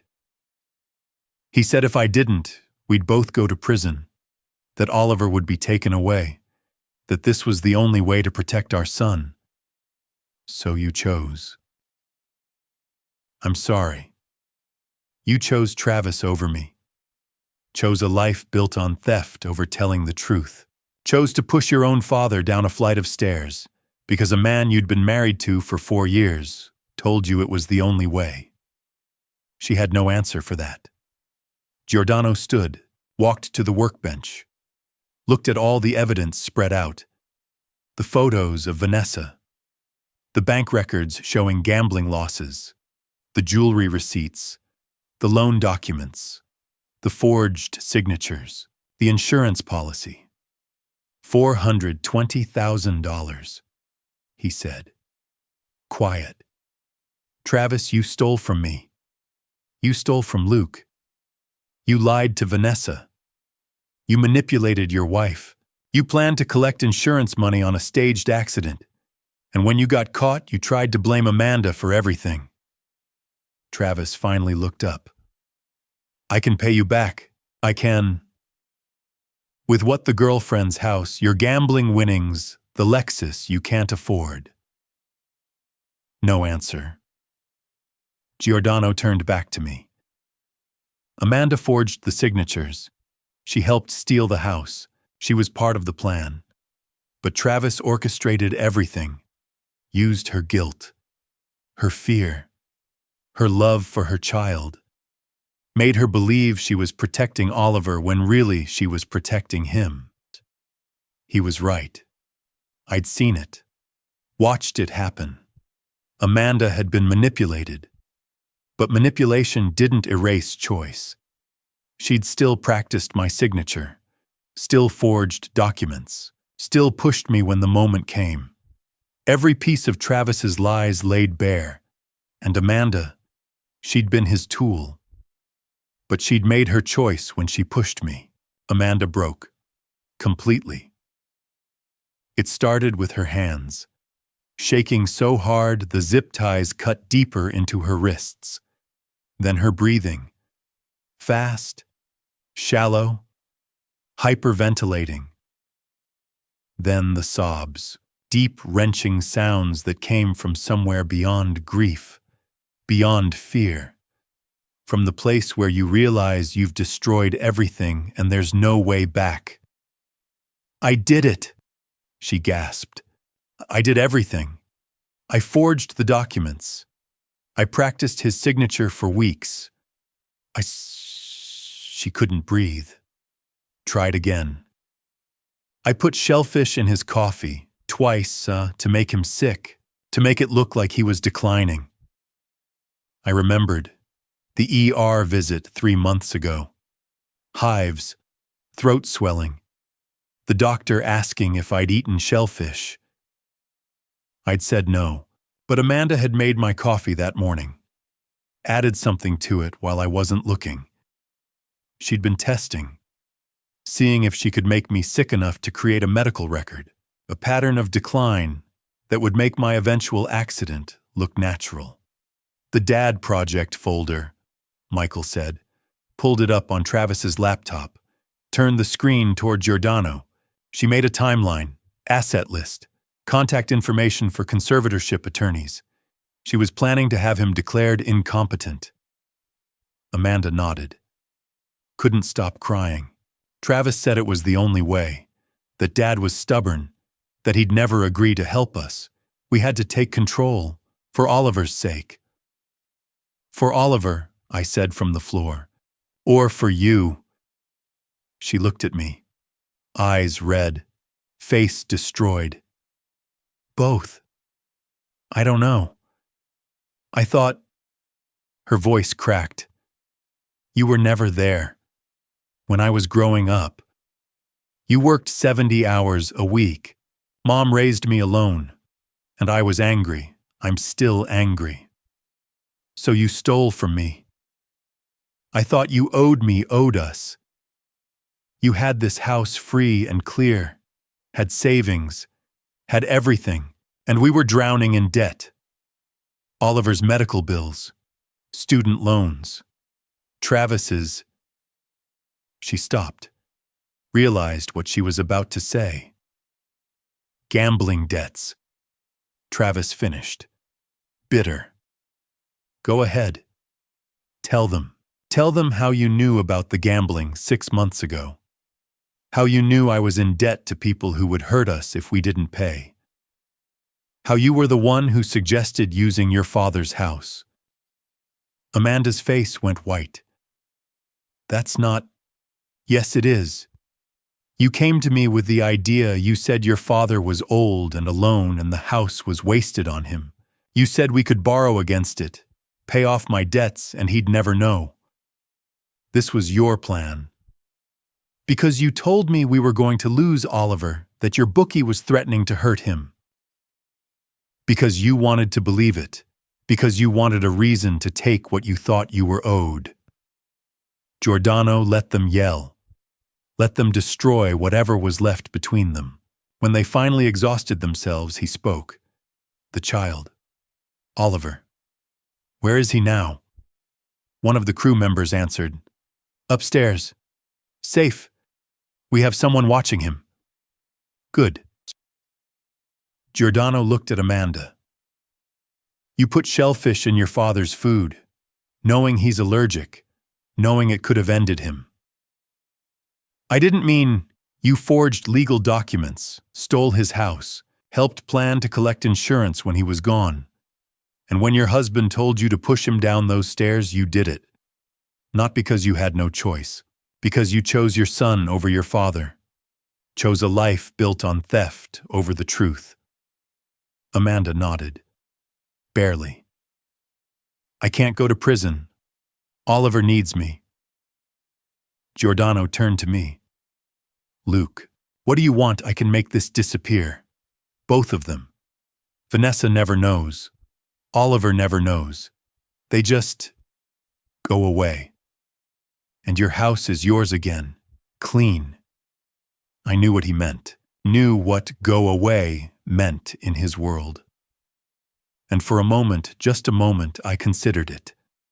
Considered letting Salvatore Giordano solve this problem the way he solved all his problems. But I looked at Amanda, at my daughter, at the woman who'd pushed me down those stairs, but who'd also been that little girl on the swings, who'd fallen asleep on my shoulder, who'd called me Papa before she learned to be disappointed in me. "No," I said. "Not like that. There's a better way." Giordano nodded, like he'd expected that answer. "Then here's what happens." He laid it out. Simple, clear, like a business contract, which in his world it was. The house. Deed gets restored to Luke Henderson today. Gateway Properties LLC disappears. Any claims against this property are void. The loan. $420,000. You stole it using fraud. That makes it a $600,000 debt, with interest and penalties. Amanda gasped. Travis went pale. You'll pay $5,000 per month. Every month. For 120 months. 10 years. If you divorce, which I'm guessing you will, then you each pay $2,500 per month. Separately. We don't have, Travis started. Figure it out. Get jobs. 2 jobs. 3 jobs. I don't care. But the payment arrives on time. Every month. If you miss even one, I collect differently. And you won't like how I collect. He turned to Travis. You have 60 days to tell Vanessa the truth. About your real name, your real wife, everything. If you don't, I will. And I'll make sure she knows exactly what kind of man you are. To Amanda. You have 60 days to divorce him. File the papers. Finalize it. Or the debt doubles. $1,200,000. And I'll tell the police everything. Let them handle it their way. Oliver stays with you, Giordano said to Amanda. If you comply, if you pay, if you stay away from Luke. But if I hear you're not taking care of that child properly, he goes to family services and you get nothing. And Luke. Giordano looked at me.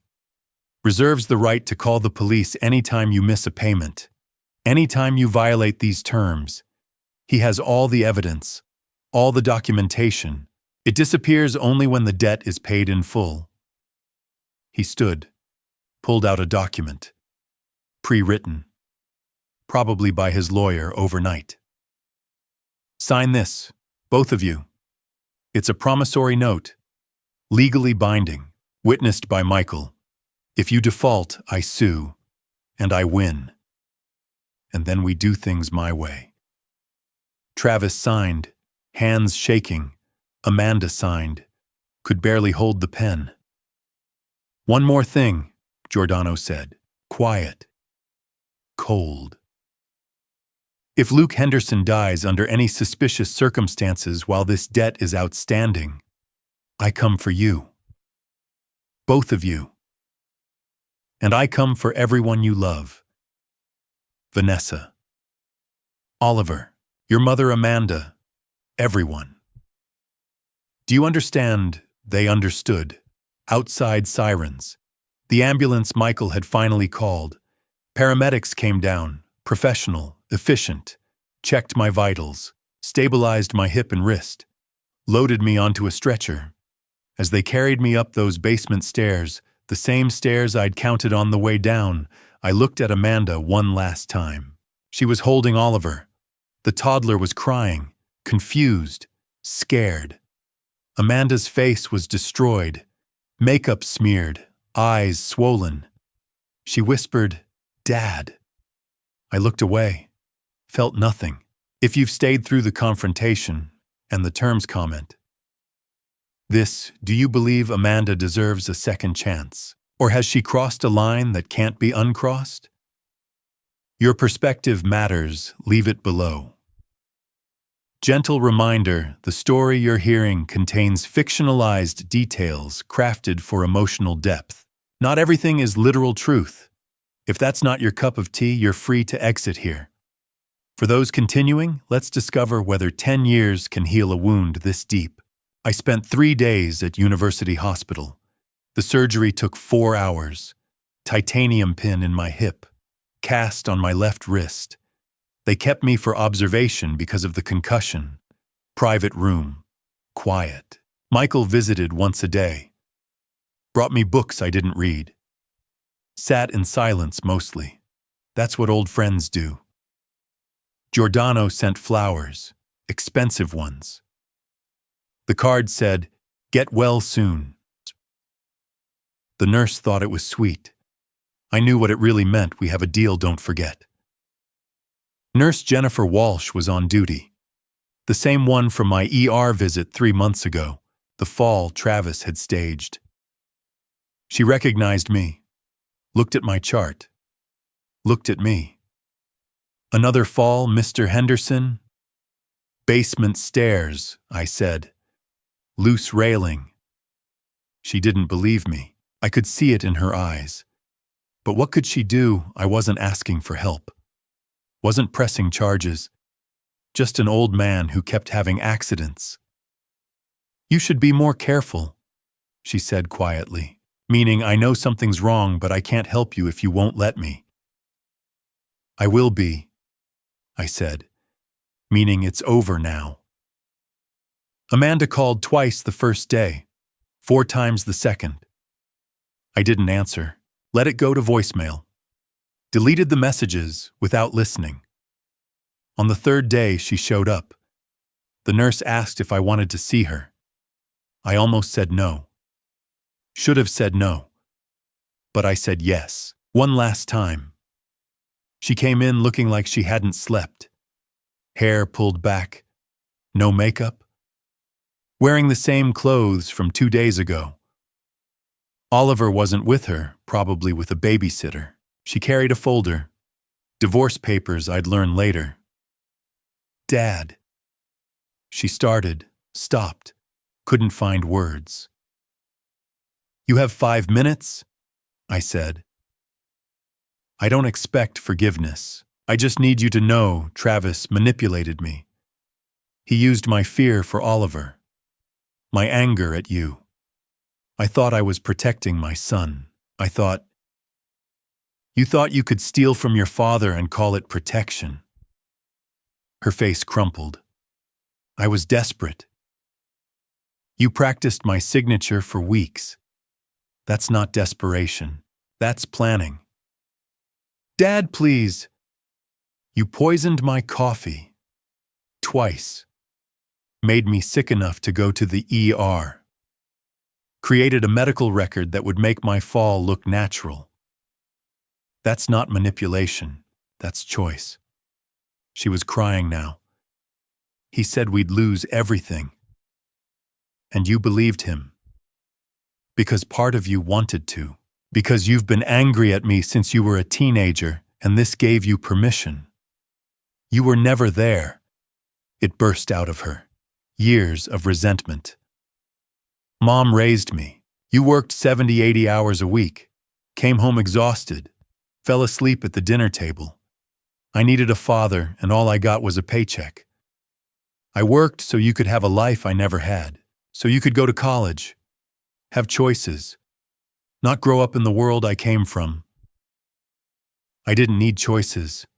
I needed you." Silence. The heart monitor beeped. The 4th dripped. Somewhere down the hall, someone laughed. "Why didn't you just ask me for help?" I said. "For money, I would have given it to you." Because I was ashamed. Because I was angry. Because...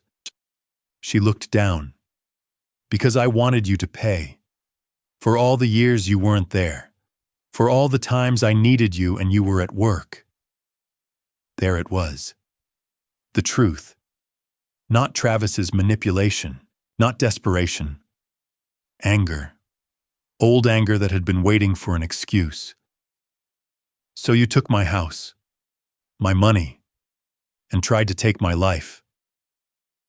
I didn't mean for it to go that far. But it did, and when Travis told you to push me down those stairs, you did it. Not because you had no choice, because you chose your resentment over your father. She had no answer. Just stood there crying, holding divorce papers she hadn't filed yet. Pay the debt, I said. $2,500 a month for 10 years. Raise Oliver right. Keep him away from this. And stay away from me. Dad. That's all I want from you. Payment confirmations and distance. She nodded. Barely. I'll pay. Every month, I promise. Promises, I said. Like the promise you made when you were 10, to take care of me when I got old. You kept that one perfectly. She left, took her divorce papers and her tears and her promises. I watched her go, felt nothing. Not anger, not grief, just this hollow space where my daughter used to be. 3 days later, they discharged me, gave me a walker and a prescription for pain medication I wouldn't take. Michael drove me home, not to Woodside Avenue, to a new place, smaller, safer, somewhere without basements. I sold the house on Woodside Avenue 2 months after I left the hospital. The realtor tried to talk me into waiting. Market's picking up, she said, adjusting her blazer in that way real estate agents do when they're about to deliver bad news wrapped in optimism. You could get another $30,000-$40,000 if you hold out until spring. I signed the papers that afternoon. I didn't tell her I couldn't spend another night in that house. Couldn't walk past the basement door without counting 15 steps in my head. Couldn't sit at the kitchen table without seeing Amanda's face the moment before she made her choice. The buyer was a young couple from Jersey City. They had a baby on the way and talked about turning the basement into a playroom. I wished them well and didn't look back when I drove away.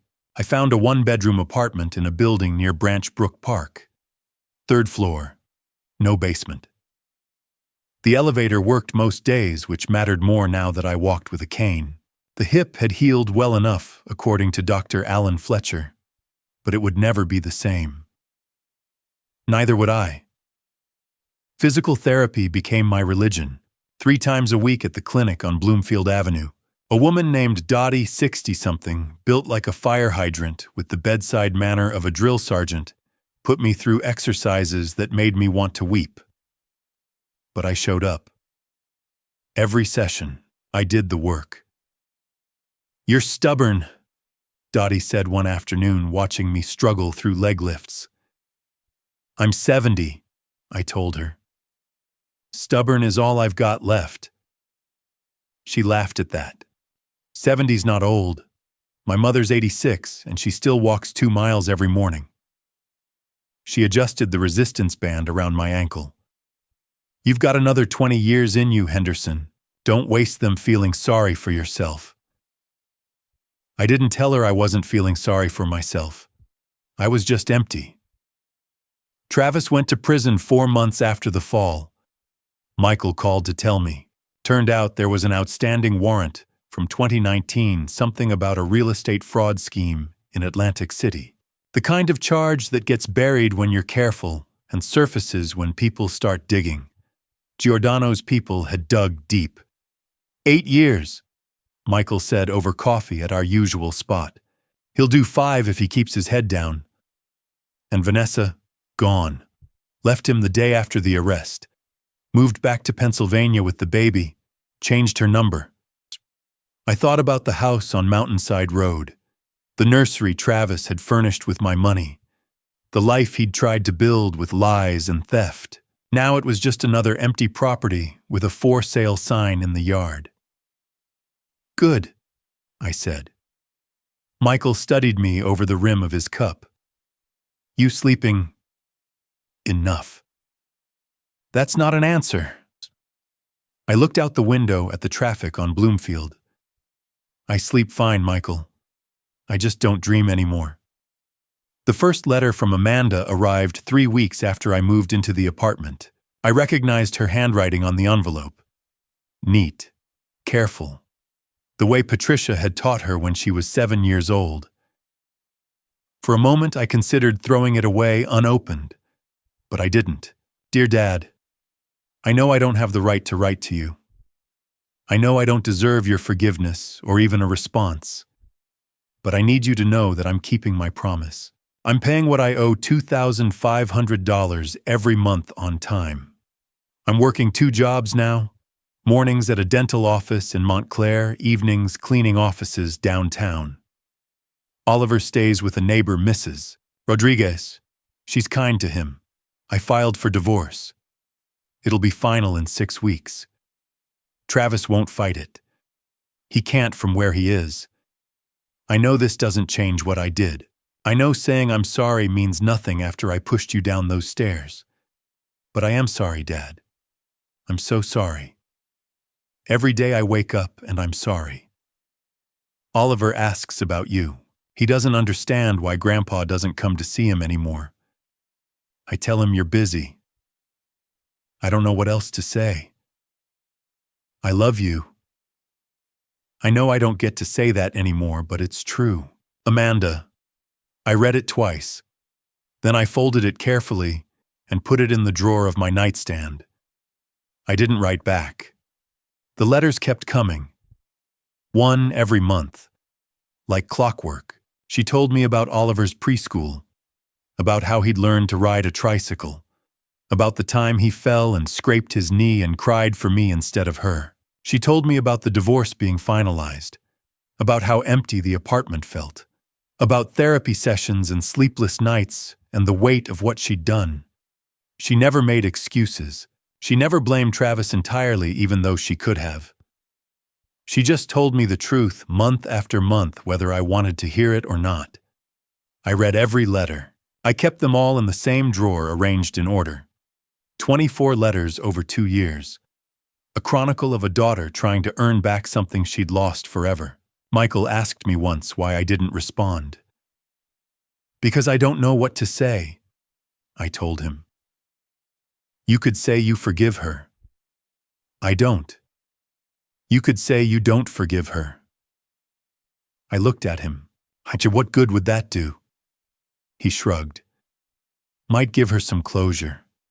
Might give you some too. I don't want closure, Michael. I stopped. I didn't know what I wanted. 2 years passed like water through a sieve. I walked in the park every morning when the weather allowed. I had coffee with Michael every other Sunday. I visited Patricia's grave on the 1st of every month and told her things I couldn't tell anyone else. I turned 70 in April. Michael brought a cake. We ate it in silence in my apartment, watching the Mets lose on TV. You ever think about reaching out? He asked during the 7th inning. To Amanda. Yeah. No. That's a lie. I didn't argue with him. He was right. I thought about her every day. About Oliver. About the daughter I'd raised and the stranger who'd pushed me down the stairs. About whether those 2 people could ever be reconciled. But thinking wasn't the same as doing. The 24th letter arrived on a Tuesday in late October. Dear Dad, it's been 2 years. Oliver is 4 now. He starts kindergarten next fall. He's smart, so smart it scares me sometimes. He asked me last week if you were ever coming back. I told him I didn't know. He said, Grandpa's mad at Mommy, isn't he? I told him yes. He said Mommy should say sorry better. He's right. I should say sorry better. But I don't know how. I don't think there's a way to say sorry that's big enough for what I did. So I'll just keep paying what I owe and hoping that someday you'll believe I mean it. I love you. I know I've said that in every letter. I'll keep saying it until you believe me. Amanda. I folded the letter and placed it with the others. 24 letters in a drawer. 2 years of words I'd read but never answered. I sat on the edge of my bed and looked at the stack. 2 years. 24 letters. I'd read every one. But I'd never written back. Year 7. Amanda's payment was late. For the first time in 84 months, the money didn't arrive on the first of the month. By the 5th, I started checking my account twice a day. By the 10th, I felt something I hadn't expected worry. The letter arrived on day 14. Dear Dad, I'm so sorry. The payment is late. Oliver got sick pneumonia and he's been in the hospital. The bills came fast, and I had to choose between paying the hospital and paying you on time. I chose Oliver. I hope you understand. The money will be there by the end of the month. I promise. Amanda, I read it 3 times. Then I called Michael. You think Giordano would give her an extension? I asked. You asking for yourself or for her? For her, I said. She's kept her word for 7 years. 1 late payment because her son was in the hospital. That's not the same as running. I'll talk to Salvatore, but Luke, maybe you should tell her yourself. The payment arrived on the 28th. 26 days late, but it arrived. With it came another letter and a photograph. The boy in the picture was 10 years old. Dark hair, serious eyes, standing in a hospital gown with a stuffed elephant under one arm. He looked thin, but he was smiling, and he had Patricia's eyes. I stared at that photograph for an hour. Oliver, my grandson, 10 years old. I'd missed his entire childhood because I'd been too angry, too hurt, too stubborn to let go. I sat down and pulled out a piece of paper. My hand shook as I wrote, Amanda. The payment arrived. Thank you. I spoke to Michael. You won't have any trouble about being late. Your son looks like his grandmother. Keep being a good mother. That's what matters. Luke. Her response came 5 days later. Thank you, Dad. That means everything. We didn't become pen pals, but we started something. Small exchanges, updates about Oliver, brief acknowledgments. It wasn't forgiveness or reconciliation, but it was communication. Year 8. Year 9. The payments kept coming. Oliver turned 11, then 12. Amanda sent pictures occasionally. Each time I studied them. This boy I'd never met. This grandson I'd walked away from because I couldn't separate him from what his mother had done. Patricia would have been ashamed of me. Year 10. Month 119. The payment came with a letter thicker than usual. Dear Dad. Next month is the final payment. 10 years, 120 months, $300,000. I kept my promise. I've been thinking about Oliver. He's 13 now. He's asking harder questions about why he doesn't have a grandfather. Dad, would you be willing to meet us just once at the coffee shop? 1 cup of coffee. Amanda. I sat at my table for a long time. Then I wrote back. Month 120. 1 payment left. Then we'll talk. I arrived at the coffee shop 15 minutes early. Branch Brook Park.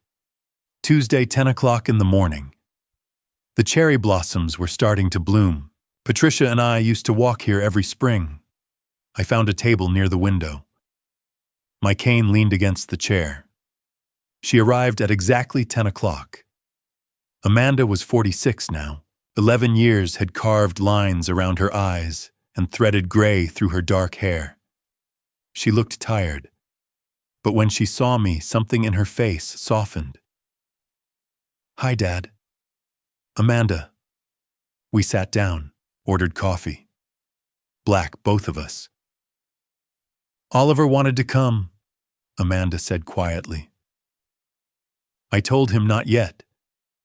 I thought we should talk first. Tell me about him. She told me Oliver was 13, starting 8th grade in the fall. He loved math. He played clarinet in the school band. He was kind to other kids. He wanted to be an engineer someday. He looks like Mom, she said softly. He has her eyes. I know. I saw the pictures. You kept them. Every letter. 119 letters in a drawer by my bed.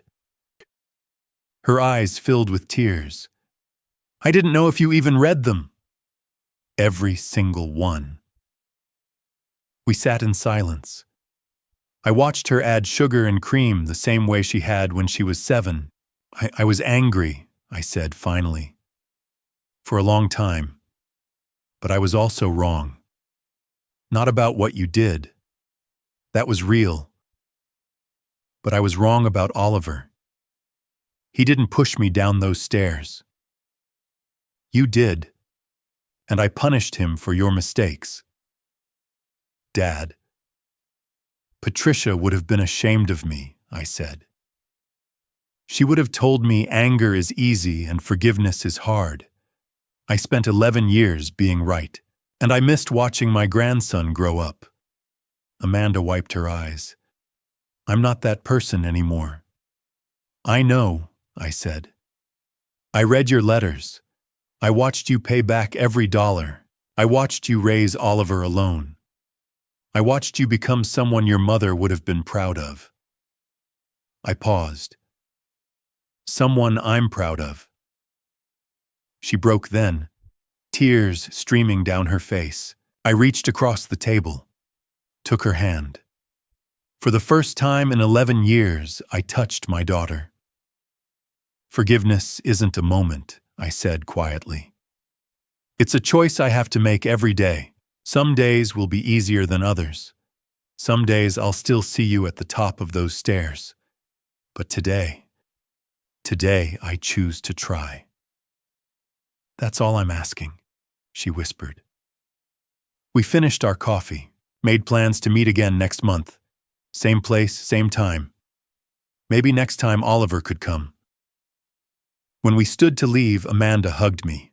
Brief, careful. That evening, I took the photograph of Oliver and placed it on my mantel next to Patricia's picture. 2 generations looking back at me with the same expression of hope. I don't know if we'll ever be whole again. I don't know if the fractures will ever fully heal. But today, for the first time in 11 years, I called her Amanda without bitterness. And she called me Dad without shame. That's not complete forgiveness. Not yet. But it's a beginning. And right now, that's enough. Looking back now at 81 years old, I see the mistakes clearly. I see the man I was, the enforcer who thought violence solved problems, the father who worked 70-hour weeks and called it love, the grandfather who let family betrayal steal 13 years he could never reclaim. If you're reading this, don't be like me. Don't wait until you're at the bottom of 15 basement steps to realize what matters. Don't spend a decade counting letters instead of holding hands. Grandpa stories like mine aren't meant to inspire, they're meant to warn. Here's what I learned. Family betrayal cuts deeper than any knife, but holding on to that pain cuts deeper still. Amanda pushed me down those stairs, yes, but I pushed her away for 11 years. Which wound took longer to heal, the Bible says to forgive 70 times 7. I couldn't even manage once. Not quickly. Not easily. Forgiveness wasn't a moment of grace, it was 120 months of choosing day after day not to let bitterness win. God gives us second chances. I almost threw mine away. My advice, if someone you love betrays you, feel the anger. Feel all of it. But don't let it become your prison. Don't let it steal more years than the betrayal already took. Grandpa stories should end with wisdom, not regret. I got lucky. Amanda never stopped trying. Oliver never stopped waiting. Not everyone gets that chance. Don't waste yours. Thank you for walking this difficult journey with me to the end. I'd love to hear your perspective. What would you do if you found yourself in Luke's situation, facing such a profound breach of trust? Please share your thoughts in the comments below. If this story resonated with you in any way, consider subscribing so you won't miss future narratives. A gentle reminder, while inspired by real-world themes of family betrayal and the complex dynamics found in many grandpa stories, certain elements have been dramatized for storytelling purposes. If this content doesn't align with your preferences, feel free to explore other videos that might suit you better.